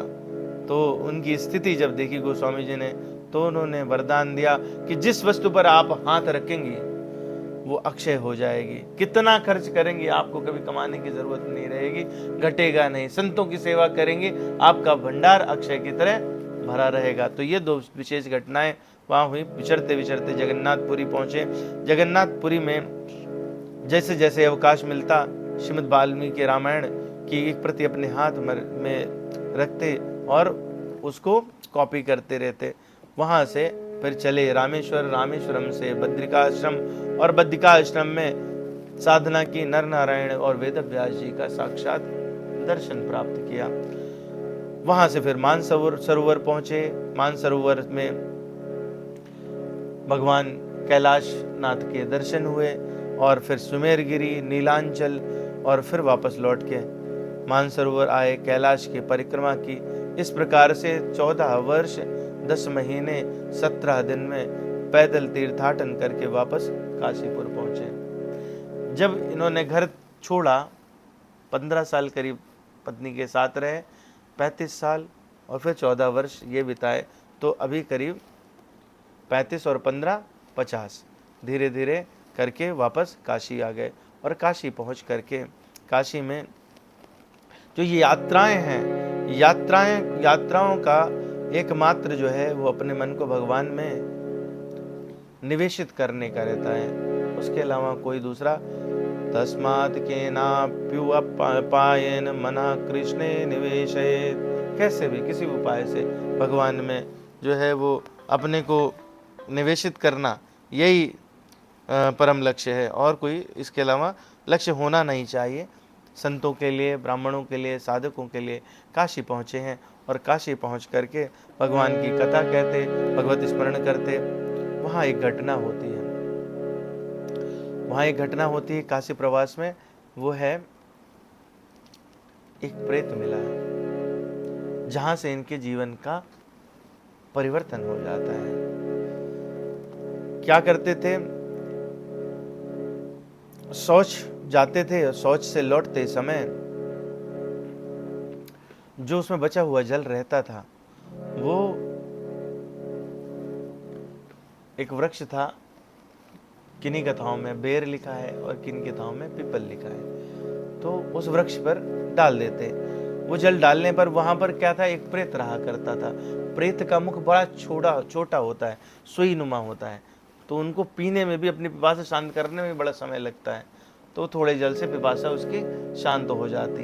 जब नित्य ये होने लगा क्रम, तो उसने देखा कि ये तो कुछ पहचाना हुआ व्यक्ति लगता है। तो प्रेत ने जब ध्यान से देखा तो उसको समझ आया, ये जगन्नाथपुरी में जिनको हम तंग किया करते थे, जिनके अपराध के कारण हम ब्रह्म राक्षस हुए, ये वही हैं। तो वो जा करके इनके चरणों में गिरा, और इनके चरणों में गिरा तो बोला कि मुझे बड़ा पश्चाताप हुआ, और आपके अब प्रत्यक्ष पुनः दर्शन हुए, मैं आपके किस तरह काम आ सकता हूँ।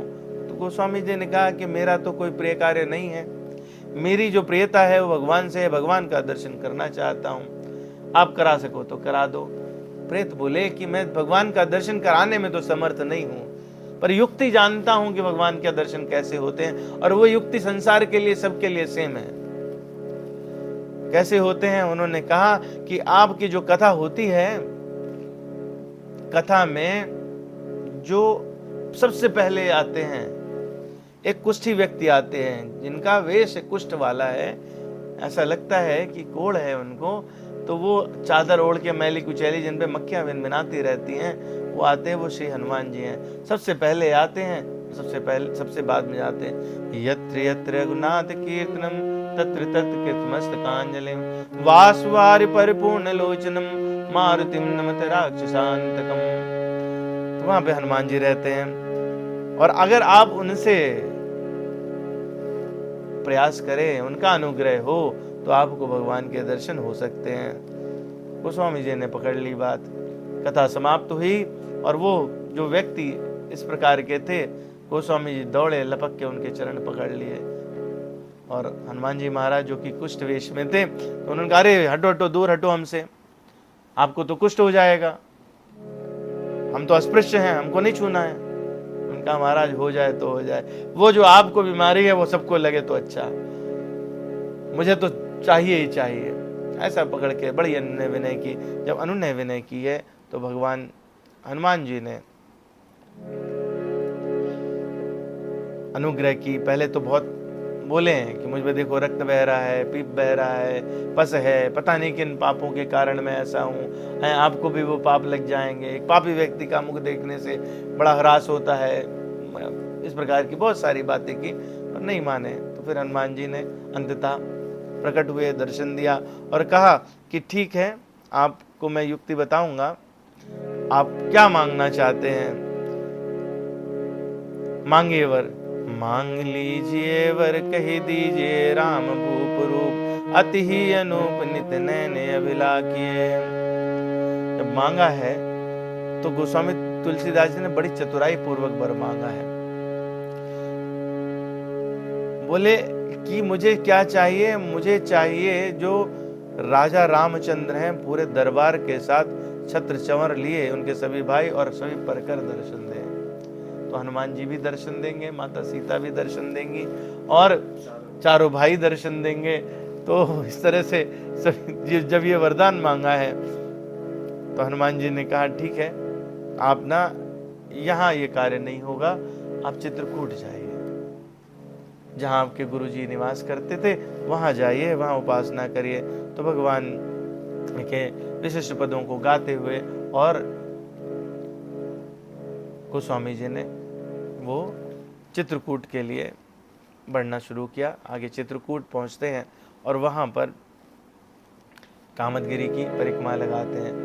पूरे समय श्री राम जय जय राम, श्री राम जय जय राम, श्री राम जय जय राम, श्री राम जय जय राम। तो कामदगिरी की परिक्रमा लगा रहे थे। हम सभी को जब भी मौका मिले, जब भी अवसर मिले, चित्रकूट जरूर जाएं। कामता नाथ जी साक्षात भगवान राम हैं, इसलिए नाम उनका कोई काम ना करे, आप चाहे लौकिक चाहे पारलौकिक, वो पूरी अवश्य होती है। ऐसा कहते हैं कि जिस प्रकार से ब्रजनंदन भगवान कृष्ण कभी वृंदावन नहीं छोड़ते, ठीक उसी प्रकार से भगवान राम कभी चित्रकूट नहीं छोड़ते। चित्रकूट सदा बसत, हमेशा वास करते हैं। तो परिक्रमा कर रहे थे और उन्होंने देखा कि एक सुघड़ सलोने श्याम वर्ण और गौर वर्ण के दो राजकुमार हरे रंग की पोशाक पहने वो उनके सामने से निकल के जाते हैं। बड़े मनोरम दिखाई देते हैं, पर जी भर करके उनको देख नहीं पाते। हनुमान जी ने पूछा कि प्रभु का दर्शन किया? बोले कि प्रभु के दर्शन तो नहीं हुए, लेकिन आज बड़े मनोरम दो राजकुमार, पहले कभी नहीं देखा था। इतने दिनों से ये कामदगिरी की हम परिक्रमा करते थे, गुरु जी के साथ भी रहे, पर ये कभी इनके दर्शन नहीं हुए। पता नहीं कहां से आते हैं, पर बड़ा मन हमारा चित्त उनमें लग गया है। हनुमान जी ने कहा कि ये तो वही थे, लोचन रहे बैरी होय। लिखा है गोस्वामी जी, कहते लोचन रहे बैरी होय, जान बूझिय काज कीनो, दयो भूमे गोय। अवगत जू तेरी गति न जानो, रहो जागत सोय। सब रूप की अवधि मेरे निकस गए डिगी होय। बहुत पछतावा किया। बोले इन नैनों की, ये जो मेरे आंखें हैं यही बैरी हैं, बीच में अपलक मैं देखना चाहता था, लेकिन पलकें झपक जाती हैं, बाधा कर देती हैं। सिद्धांत है, भगवान के दर्शन अपलक करने चाहिए। जब हम जाते हैं, हम लोग ये अक्सर गलती करते हैं, मंदिर जाते हैं, भगवान साक्षात सच्चिदानंद विग्रह हमारे समक्ष होते हैं और आंख बंद करके पता नहीं क्या करते हैं। भगवान सामने रहते हैं, उसकी प्रक्रिया है, चरणों से प्रारंभ करें, कड़ी क्षेत्र तक जाएं और फिर मुख का दर्शन करें। वैष्णव इस प्रकार से करते हैं, तो भगवान साक्षात होते हुए भी हम नहीं करते। तो ये ऐसा करना चाहिए, जी भर के देखना चाहिए, ऐसे देखना चाहिए जैसे कि ये पहली बार दिखे और फिर कभी ना दिखेंगे। जब इस प्रकार की लोलुपता अंदर से रहे तो हमारे अंदर का भक्तिवर्धन, वो सद्गुण जरूर जागेंगे, जिनसे भगवान से मिलने की प्रेरणा बनती है और भगवान से मिलते हैं। तो ये ठीक है। हनुमान जी ने कहा कोई बात नहीं है, आपको पुनः दर्शन होगा। और संवत 1607 में माघ मास की मौनी अमावस्या दिन बुधवार को प्रातः काल होते ही गोस्वामी जी श्री राम घाट पर, मंदाकिनी जी का घाट है राम घाट, आप लोग जाएं तो जरूर दर्शन करें, गोता लगाएं।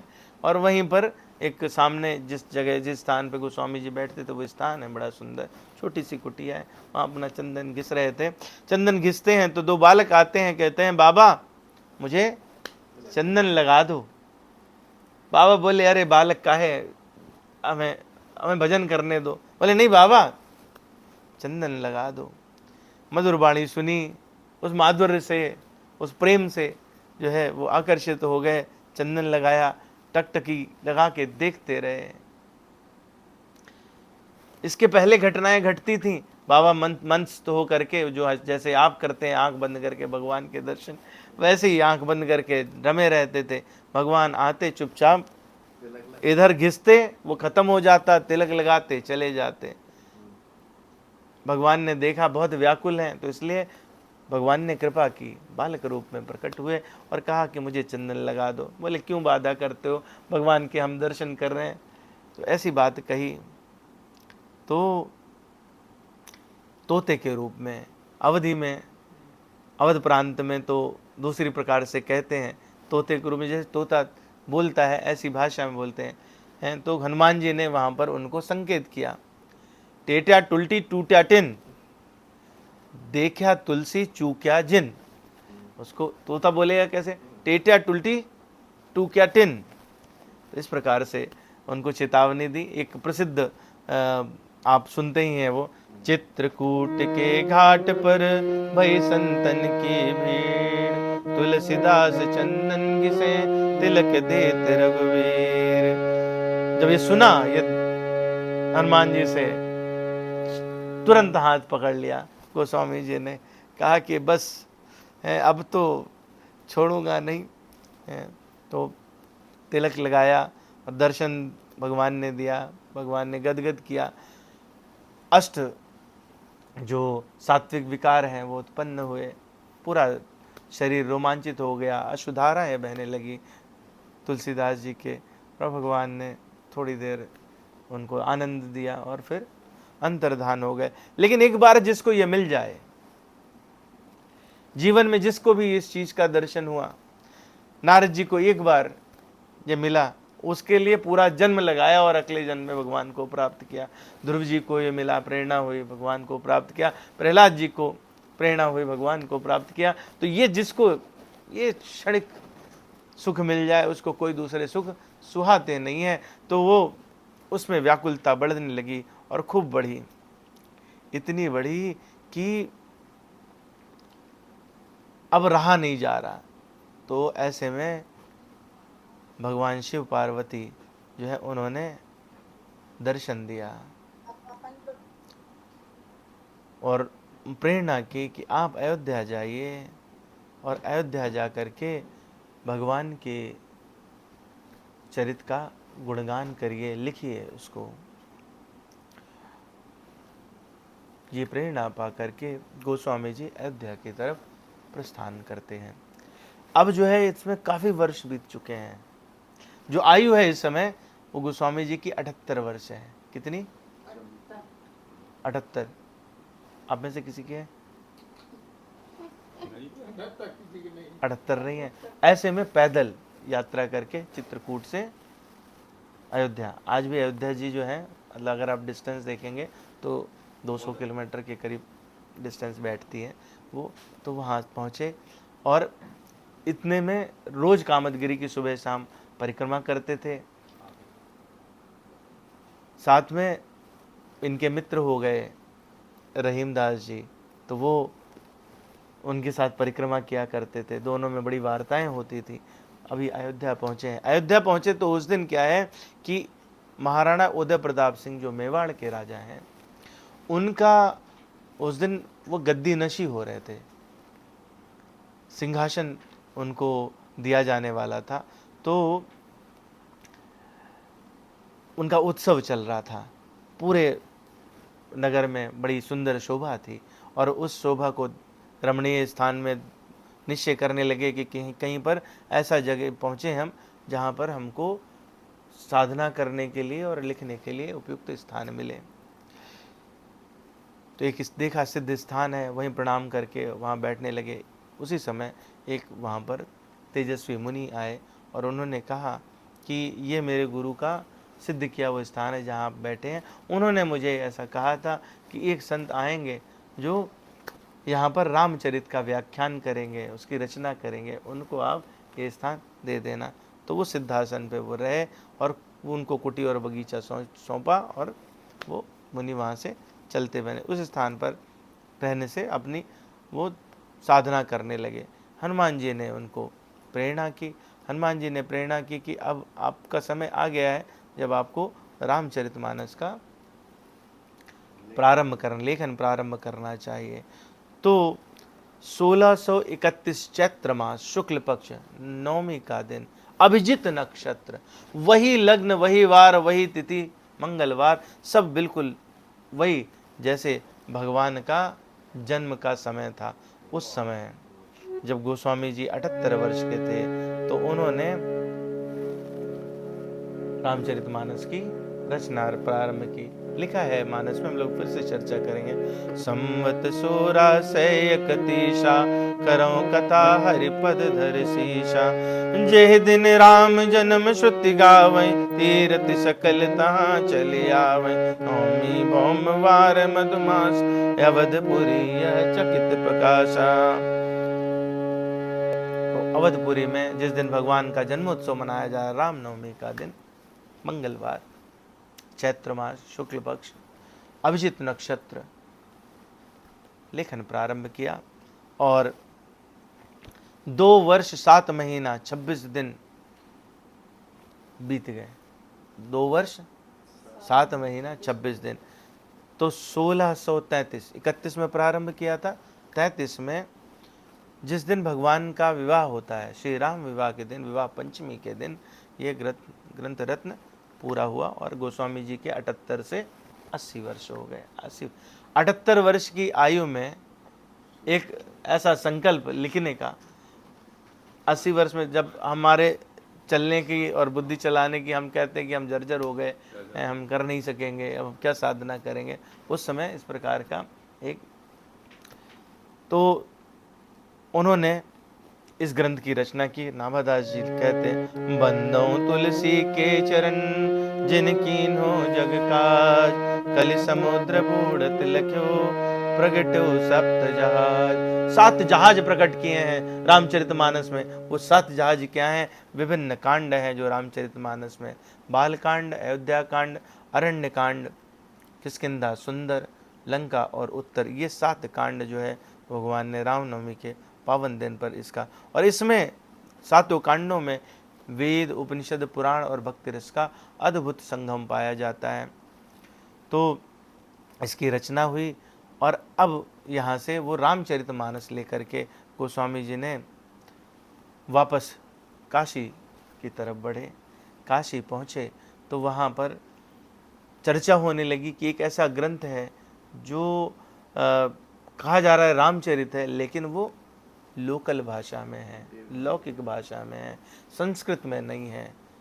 और सबने इसका निरादर करना प्रारंभ किया। जब निरादर करना प्रारंभ किया तो, लेकिन इनका तो प्रेम था उसमें, भगवान की प्रेरणा से था। भगवान शिव ने वो जो कथा अपने मन में रखी थी, माँ पार्वती को सुनाई थी, उस कथा को ही इन्होंने लिपिबद्ध कर दिया। तो वो रचना गोस्वामी तुलसीदास की स्वयं की रचना नहीं है। वो किसकी रचना है? वो भगवान शिव की रचना है। तो इसलिए किसी प्रकार की कोई त्रुटि की संभावना उसमें है नहीं। वैसे हनुमान नाटक है। उसमें अगर आप देखेंगे तो कोई भी चौपाई का रेपिटिशन नहीं है, कोई चौपाई एक दूसरे को कंट्राडिक्ट नहीं करती, कोई सिद्धांत छूटता नहीं है। कोई ग्रंथ आप पढ़ लीजिए और रामचरितमानस में उतरेंगे तो आपको उस ग्रंथ को का परिलक्षण वहाँ मिल जाएगा।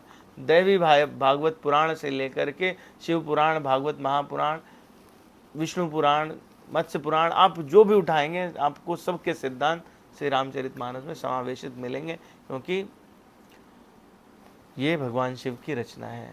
तो वो जो रचना थी, तो इससे बड़े उन्मत्त होकर के ये भगवान शिव को नित्य सुनाते थे। काशीवासियों को की भीड़ लगी कि ऐसे जो कोई ग्रंथ है जिसको ये सुनाते हैं। लेकिन जो वहाँ पे पहले से पुजारी ब्राह्मण रहते थे, उनमें ईर्ष्या प्रारंभ हो गई। इधर तुलसीदास जी की जय जयकार होती, परीक्षा लेना चाहा, तो उस परीक्षा के लिए उन्होंने क्या किया कि सारे के सारे जो ग्रंथ हैं वो इनके ऊपर रख दिए। रामचरितमानस सबसे नीचे रखी, शिवालय बंद कर दिया। शिवालय बंद किया, सुबह खोला तो देखा रामचरितमानस सबसे ऊपर रखी हुई है, और उसमें भगवान शिव ने हस्ताक्षर करके रखा हुआ है, लिखा हुआ है सत्यम शिवम सुंदरम। ये बात जब सबने देखी और माना, तो तब भी जो वहाँ पे आसपास में रहने वाले ब्राह्मण थे, उनका विषाद मिटा नहीं। तो उन्होंने एक वहाँ पर एक पंडित थे जिनका नाम था बटेश्वर मिश्र, उनको तंत्र विद्या आती थी। तो उस तंत्र में वो काल भैरव को सिद्ध थे। काल भैरव को उन्होंने फिर भेजा, बटेश्वर दत्त काल भैरव जी ने समझाया कि आप जिस काम के लिए भेज रहे हो, भक्तों का अनिष्ट करने की सामर्थ्य मुझ में नहीं है। तो बटेश्वर ने उनको चूंकि सिद्ध किया था, तो हट किया कि आप जाओ, ये तो आपको करना ही पड़ेगा। लेकिन जब वहाँ भैरव जी गए तो उन्होंने देखा कि हनुमान जी स्वयं रक्षा में खड़े हैं, तो उनको साहस नहीं हुआ, और उल्टे जब क्रोध भर कर लौटे तो पटक के मारा बटेश्वर को। बटेश्वर जी के प्राण पखेरु उड़ गए। अभी भी जो है वो वहाँ के जो पंडित थे उनको इस बात से संतुष्टि नहीं हुई। तो उस समय प्रकांड विद्वान और बहुत ही उच्च कोटि के भक्त श्री मधुसूदन सरस्वती जी वहाँ विराजते थे। उनके पास गए और बोले कि ये तो आर्ष ग्रंथ है, संस्कृत में होना चाहिए, लेकिन ये तो लौकिक भाषा में लिखा हुआ है, ये किसी प्रकार से वेद सम्मत नहीं है। तो उन्होंने कहा कि ठीक है, मैं इस पर निर्णय तभी दे सकता हूँ जब इसको पढ़ूँ, स्वयं से इसका अध्ययन करूँ। उन्होंने स्वाध्याय किया और जब देखा कि इसमें तो सत्यम शिवम सुंदरम भगवान शिव के हस्ताक्षर भी हैं, और वो लोग मानते थे कि मधुसूदन सरस्वती जो अद्वैत संप्रदाय के आचार्य हैं, तो ये तो इसकी भर्त्सना करेंगे ही, क्योंकि ये तो सगुण साकार का ग्रंथ है। तो जब उन्होंने पूरा पढ़ा तो उन्होंने कहा कि ये जो ग्रंथ है ये तो भक्ति प्रधान है, और इसमें कहीं से भी कोई संदेह, त्रुटि, संशय की गुंजाइश नहीं। इसको जिस दृष्टि से देखना चाहें उस दृष्टि से देखा जा सकता है। और इसको अद्योपान पढ़ने के बाद में मुझे परमानंद का अनुभव हुआ। और उन्होंने फिर एक श्लोक लिखा, आनंद कानने हस्मिन जगमस्तुलसी तरु कविता मंजरी भाति राम भ्रमर भूषिता। इस काशी रूपी आनंद वन में तुलसीदास जी का चलता फिरता तुलसी का पौधा है, और एक कविता रूपी मंजरी बड़ी सुंदर है जिसमें श्री राम रूपी भंवरा सदा मंडराया करता है। जब इस प्रकार की बात कही तो पंडित लोग को थोड़ा बात समझ आई, संतोष हुआ, और फिर उन्होंने रामचरितमानस को एक्सेप्ट कर लिया। क्यों? क्योंकि रामचरितमानस कैसी है, बुध विश्राम सकल जन रंजने, राम कथा कलि कलुष विभंजने। राम कथा कलि पन्नग भरनी, पुनि विवेक पावक कहूँ हरनी। राम कथा कलि कामद गाई, सुजन सजीवन पुरि सुहाई। सोई वसुधा तल सुधा तरंगिनी, भय भंजन ब्रह्म भेक भुवंगनी। ये सभी लोगों को, सभी पंडितों को विश्राम देने वाली है, मनुष्यों को प्रसन्न करने वाली है, कलयुग के पापों का नाश कर। राम कथा कलि कलुष विभंजनी, राम कथा कलि पन्नग भरनी। सांप रहते हैं ना, तो भरणी कौन है? मयूरनी। सांपों को मयूरनी खा जाती, सुंदर भी है और मयूर जैसा स्वरूप है, जो विवेक रूपी अग्नि के प्रकट करने के लिए मथानी चाहिए होती है ना, अरण चाहिए होती है, तो वो जब उसका मंथन किया जाता है तो विवेक प्रकट होता है। सत्संग से विवेक, बिनु सत्संग विवेक न होई। तो वो अरणि क्या है? सत्संग की अरणि जब लगती है तो उसमें विवेक रूपी अग्नि प्रकट होती है, और उस अग्नि से आप भगवत मार्ग में बढ़ते हैं, तो ये उसका साक्षात स्वरूप है। गोस्वामी जी की अनन्यता भगवान राम से थी। चूँकि अभी समय काफ़ी हो गया है, तो अनन्यता पर मैं ज़रूर चर्चा करना चाहता था, पर मुझे लगता है कि इसको हमें फिर कभी चर्चा करना होगा। एक ब्राह्मण की सूक्ष्म में सुना देता हूँ। ब्राह्मण की कथा आती है।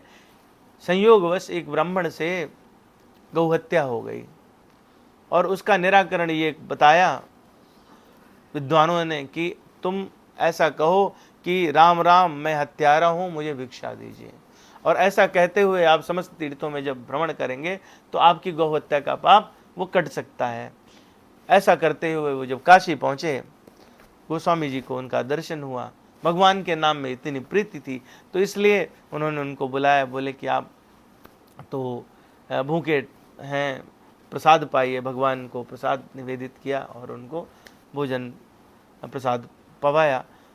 उनकी आंखें भर आईं। उन्होंने कहा कि जहाँ पे गौहत्या करने वाले किसी पापी को देखने से लोग बचते हैं कि पाप लगता है, ऐसे का मुख नहीं देखना चाहिए। तो आप बोले, आप इतने वर्षों से राम नाम करते हुए तीर्थाटन कर रहे हैं, राम नाम की शक्ति ऐसी है कि आपका पाप तो कब का कट गया। जब ये बात सबको सुनाई पड़ी, वहाँ के आसपास के पंडितों को सुनाई पड़ी, तो उन्होंने इसका बड़ा विरोध किया। उन्होंने कहा कि ठीक है, हमने पुस्तकों में, ग्रंथों में पढ़ा है कि राम नाम की बड़ी महिमा है, लेकिन ये सिद्ध कैसे हो कि इसका पाप मिट गया? बोले कैसे सिद्ध होगा? तो बोले ऐसे सिद्ध होगा कि ये अपने हाथ से प्रसाद बनाए और जो ज्ञानवापी के सामने नंदीश्वर बैठे हैं उनको पवाएं। अगर नंदीश्वर पा लेंगे तो इनका पाप मिट गया है।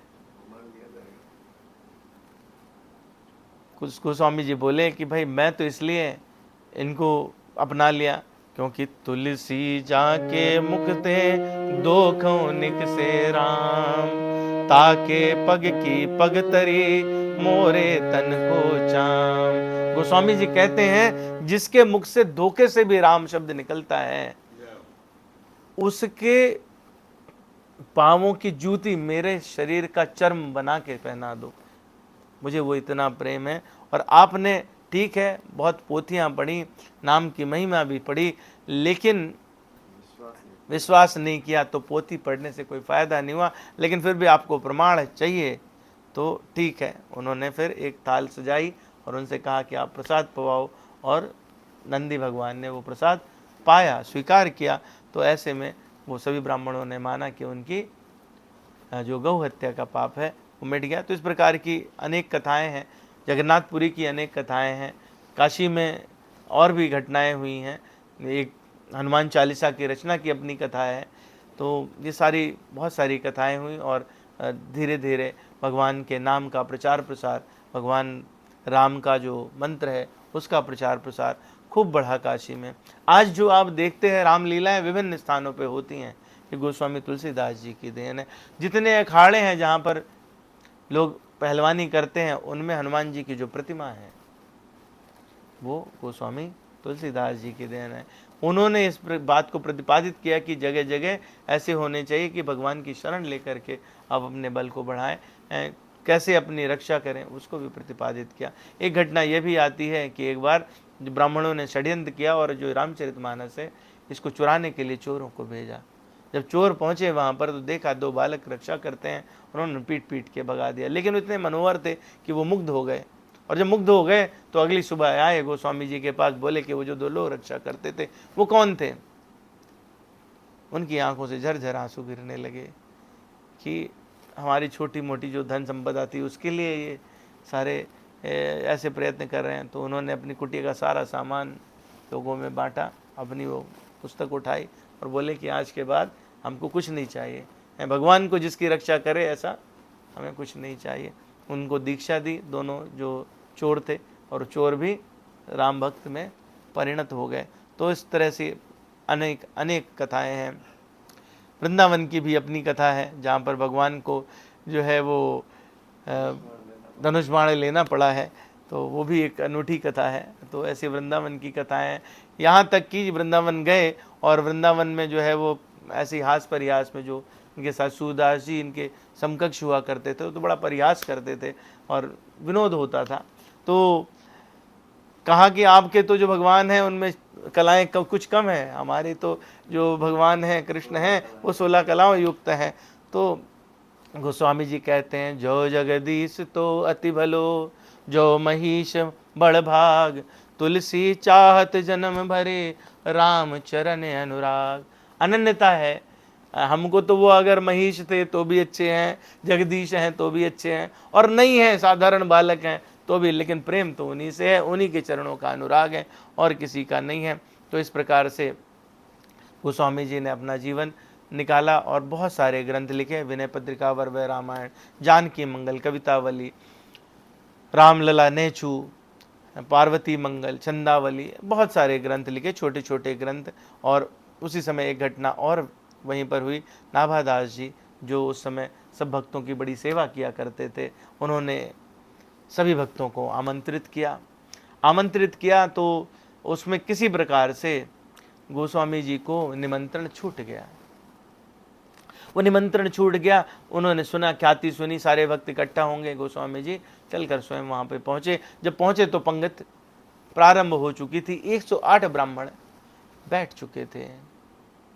गोस्वामी जी जहाँ सबके चरण पादुकाएं थी वहीं बैठ गए, और जो परोसने वाले थे वो आए, पत्तल रखा और पायस था। बोले कि ये खीर ये कहाँ परोसें, तो उन्होंने एक संत की जूती उठाई और कहा इसमें परोस दीजिए। जब ऐसा देखा तो जो सेवादार थे उनके मन में संशय उत्पन्न हुआ, बोले ये महात्मा भी हैं क्या, कहीं कभी कोई जूते में प्रसाद लेता है। तो नाभादास जी के पास में गए शिकायत करने की, महात्मा है इस प्रकार से ऐसे हैं। जब इस प्रकार की दीनता देखी और उनका संतों के प्रति प्रेम, भगवान से अनन्यता, नाभादास जी समझ गए कि ये कोई और नहीं, स्वयं गोस्वामी तुलसीदास जी हैं। तो उन्होंने कहा कि मैंने भक्तमाल की रचना तो की, 108 मुझे भक्त मिले पर सुमेरु नहीं मिला। तो सुमेरु जो माला का सुमेरु है वो गोस्वामी तुलसीदास जी हैं, उनको लाया और उस सुमेरु के स्थान पर उनको प्रतिष्ठित किया, उनको सुमेरु की उपाधि दी। तो ऐसे इस प्रकार से जो है वो जीवन काल चला और धीरे धीरे गोस्वामी जी वृद्धावस्था की तरफ बढ़े।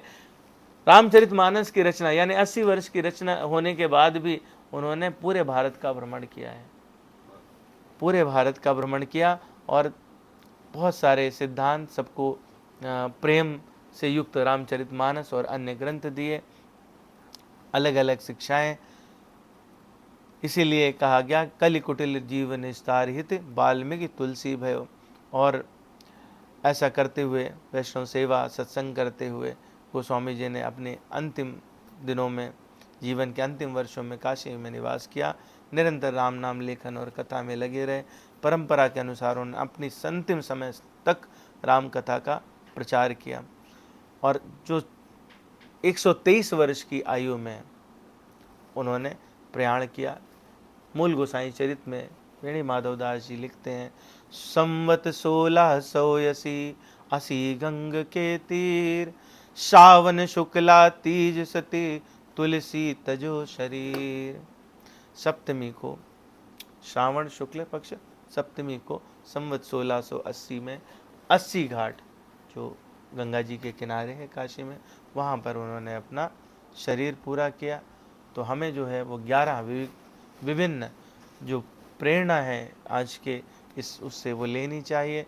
वो क्या है कि गुरु के बिना प्रगति नहीं, नाम ही हम सबका आश्रय है, सत्संग विवेक उत्पन्न करने वाला है, सत्संग से ही हमारी साधना प्रबल होती है, अस्त्र जीवन का, शास्त्र हमारे जीवन का मार्गदर्शक है, विपत्ति ईश्वर की योजना होती है हमारी साधना को, हमारे प्रेम को बढ़ाने के लिए, प्रेम धर्म का सार है, विनम्रता ही पहली सीढ़ी है, भगवान भक्त की रक्षा हमेशा करते हैं, सेवा सर्वोच्च साधन है और राम नाम ही परम आश्रय है। बोलिए सियावर रामचंद्र भगवान की जय, पवन सुत हनुमान की जय, श्री राधा वल्लभ लाल की जय, राधा रमण सरकार की जय, श्री श्याम सुंदर भगवान की जय।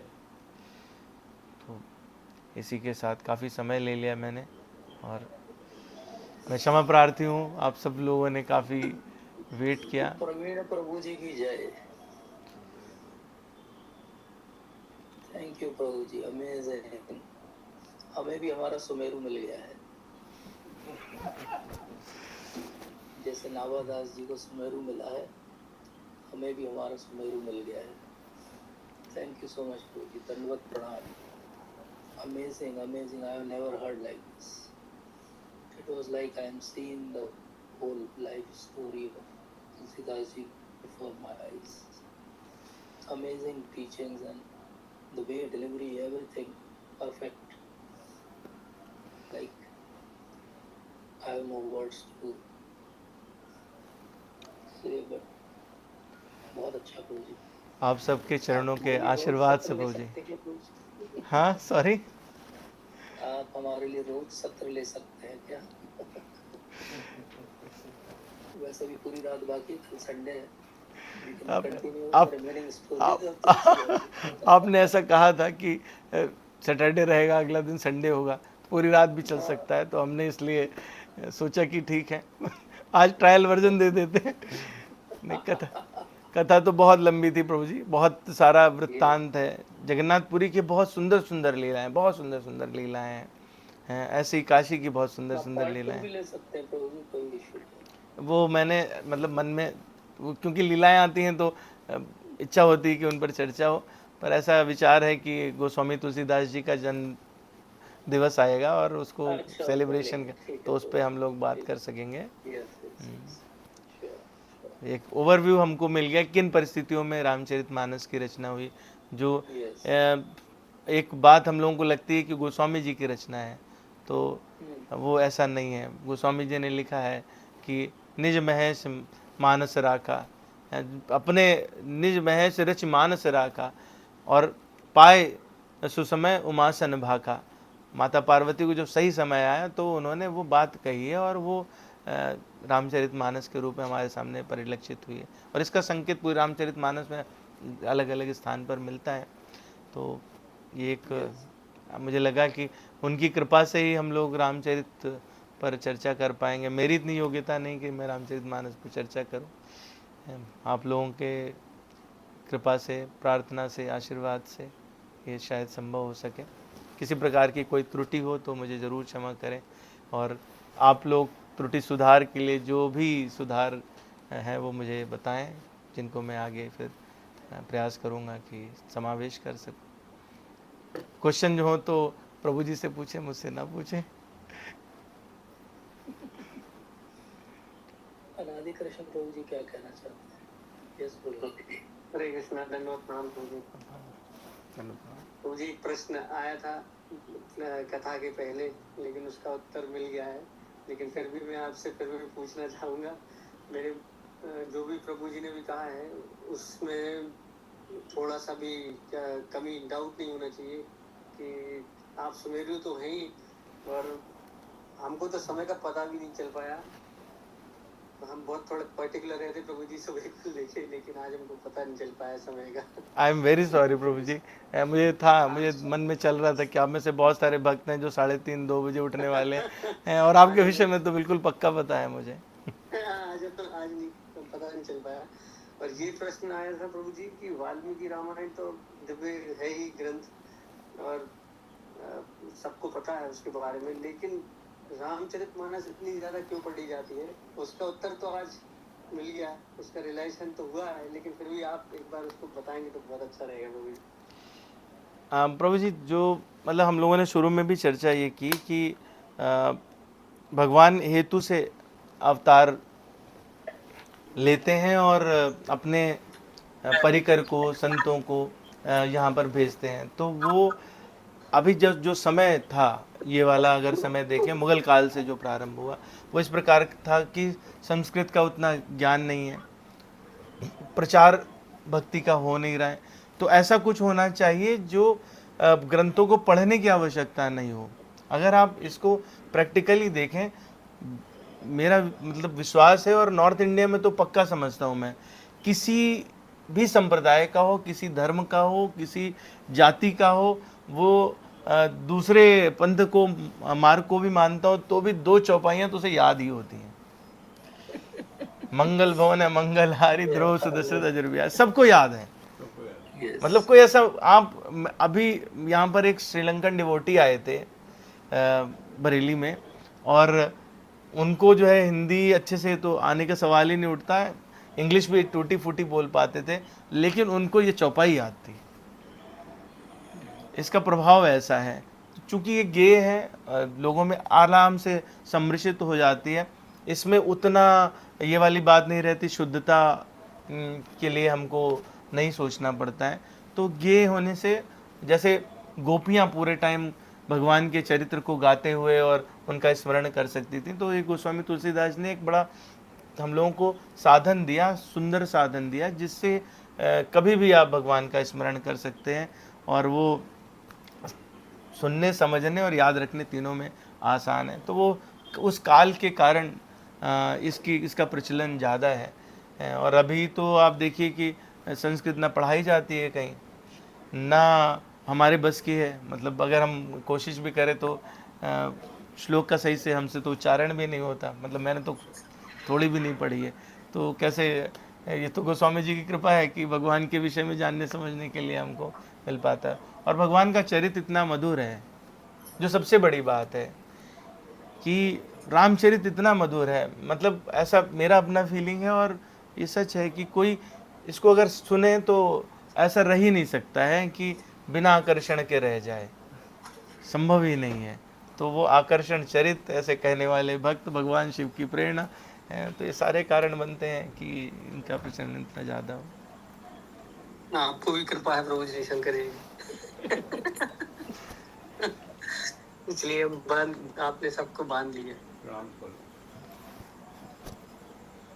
संजय वासुदेव प्रभु जी।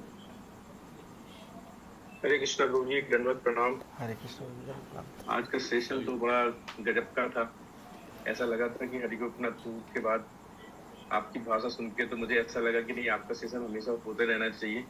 और मैं आपसे पर्सनली तो नहीं मिला, लेकिन आपका जो आज लेक्चर था उसमें पूरी expression, words, emotions, way of delivering words, बाप रे बहुत अच्छा। मतलब ऐसा बांध के रखा आपने ना कि मैं तो खैर 9:15 बजे ज्वाइन कर पाया, क्लिनिक से लेट हो गया था, लेकिन बहुत अच्छा प्रभु जी, बहुत ही अच्छा आपने डिलीवर किया चीज़ों को। और जैसे कहा जाता है कि भगवान के बारे में सुनने से उनकी महानता का पता चलता है, लेकिन भगवान के भक्तों के बारे में सुनने से भगवान के प्रति प्रेम उमड़ जाता है, जो सुसुप्त प्रेम हमारे हृदय में पड़ा हुआ था। आज तुलसीदास जी के बारे में जो भी हमने सुना लास्ट में, तो ऐसा लगा कि थोड़ा सा चेतो दर्पण मार्जनम हुआ, हल्का सा, बहुत तो नहीं हो पाएगा, लेयर बहुत मोटी है, लेकिन फिर भी कुछ तो आपके द्वारा आज थोड़ा सा हुआ और भगवान के प्रति प्रेम उमड़ रहा है। तो आपका बहुत बहुत धन्यवाद। और हम हरिगोपनाथ प्रभु से निवेदन करेंगे कि आगे आप कभी हमारे मंदिर आए और इस टाइप के सेशन ले, हम इस टाइप की कोशिश करेंगे और लोगों को बांध के रखिएगा। और बहुत ही अच्छा किया, मतलब इतना अच्छा सेशन था, बहुत अच्छा सेशन था। मुझे सिर्फ एक चीज का थोड़ा सा फील हुआ, मतलब ये कोई अदरवाइज मत लीजिएगा इस चीज को, एक फील हुआ मुझे कि आपकी एक स्लाइड में सबसे ऊपर रामचरितमानस था, फिर वेद थे, फिर उपनिषद थे, फिर उसके बाद भगवत गीता थी। मुझे थोड़ा सा वो पता नहीं क्यों अंदर से ऐसा लगा कि एक्चुअली प्रभु जी वो हो कुछ सकता है कि वो इंटेंशनली नहीं नहीं है, होगा, वो जस्ट नहीं स्लाइड होगा। हाँ वो एआई ने ऐसा करके दे दिया, अब उसको हाँ मतलब वो कोशिश भी करके वो अपने से बनता नहीं है तो हाँ हाँ हाँ।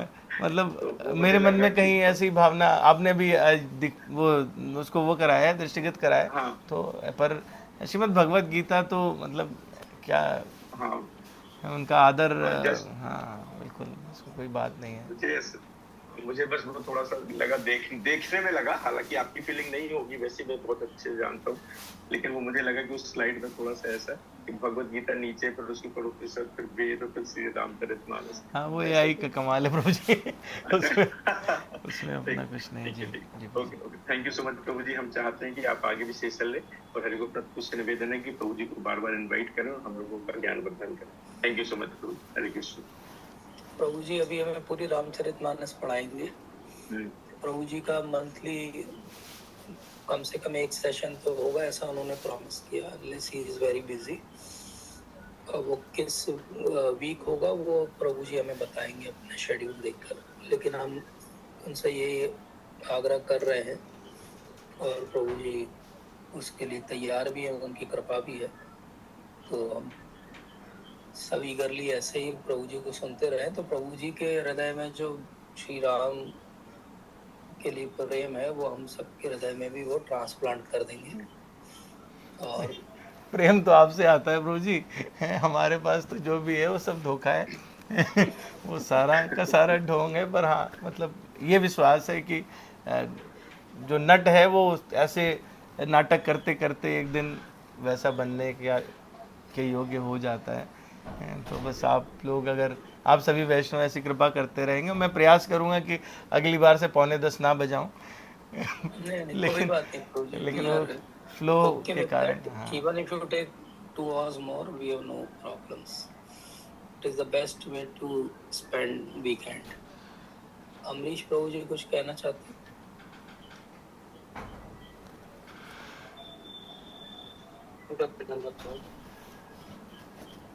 Thank you so much. Ramcharitmanas आपके अवसर प्राप्त हुई। उस समय ऐसा ही लग रहा था जैसे तुलसीदास जी के प्रति, तुलसीदास जी के प्रति राम के प्रति उनकी आसक्ति थी बोलने के लिए, और उनका नाम के प्रति ऐसे आपका जो है हम नाम के प्रति लग रहा है।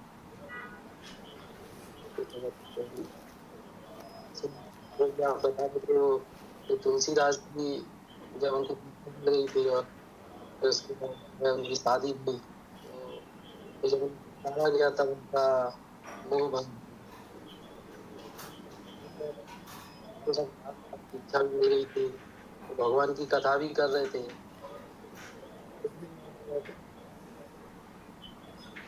आप लोग लगता ध्यान तो विषयान तो है मतलब सीख सकते Yes. अब प्रभु जी मतलब पहली बात तो ये है कि वो ये सब जो भी आते हैं हम लोग विभिन्न चरित्रों में देखते हैं, श्रीमद् भागवत पुराण में भी हम लोगों ने देखा, माता सती को मोह हुआ। माता सती कभी ऐसा हम लोग विचार भी नहीं ला सकते कि जगत जननी है, सब विद्याएं जानती हैं, दशों महाविद्या समझती हैं, माया जो है वो उनके नियंत्रण में, माँ दुर्गा स्वयं ही वैसी हैं। तो ये सारी लीलाएं होती हैं हमको सिखाने के लिए कि अगर जीवन में इस प्रकार का प्रवेश होता है, हम ऐसा स्थान देते हैं। तो अगर आप देखेंगे तो इसमें जो हमने एक श्लोक लिया था, चतुर्विद्या भजन्ते माम जना सुकृत नो अर्जुन आर्तो जिज्ञासु अर्थार्थी ज्ञानी चा भरतर्षभा। तो वो ये चारों के चारों फेजेस गोस्वामी जी के जीवन में आते हैं। पहले आर्त बने हैं, फिर उसके बाद में हैं वो थोड़ा सा धनार्जन करने लगे, तो कंचन और कामिनी दोनों इकट्ठा हुए हैं, लेकिन भगवान में थे। तो भगवान क्या करते हैं कि जब देखते हैं कोई शुद्ध भक्त है और वो भक्ति की तरफ बढ़ रहा है, तो वो सारी चीज़ें विनष्ट करते हैं जो उसके लिए बाधा बनती हैं। मेरा मन था वहाँ पे श्लोक बोलने का, अनन्यास्यन्त्यन्तो माम ये जना परिपासते शाम नित्य अभियुक्ता नाम योगक्षेमम व्यायाम में हम। तो कहीं योगक्षेम जो है वो भिन्न भिन्न प्रकार का होता है, वो आपसे घर परिवार छुड़ाना भी हो सकता है। भगवान जानते हैं ये क्या आपके लिए बेस्ट है। तो वो एक लीला है, उसको हमको उस तरह से ही समझना चाहिए। हमारे जीवन में ऐसा हो सकता है, ये गोस्वामी जी अपने लीला से संकेत कर रहे हैं कि हमको इसमें ध्यान रखना चाहिए कि कभी ऐसा हो तो बहुत अधिक आसक्त नहीं हो जाए, भगवान को सेंटर में रखें, उन्हीं को हमेशा अपने लिए समझना चाहिए। हमारा कोई सगा है, किसी से अगर संबंध है पूरे संसार में तो एकमात्र भगवान से है, या भगवान के भगवत जो भक्त हैं उनसे है, उनके अलावा किसी और से संबंध कोई हमारा है नहीं, कोई हमको सही मार्ग देता भी नहीं है। ये मतलब ये मेरा अपना समझ है इस प्रकरण को लेकर के। बाकी ये है कि आप तो हम लोगों की शुद्धिकरण के लिए प्रश्न पूछते हैं, इसमें कोई संशय नहीं है प्रभु जी। Thank you. थैंक यू प्रभु जी।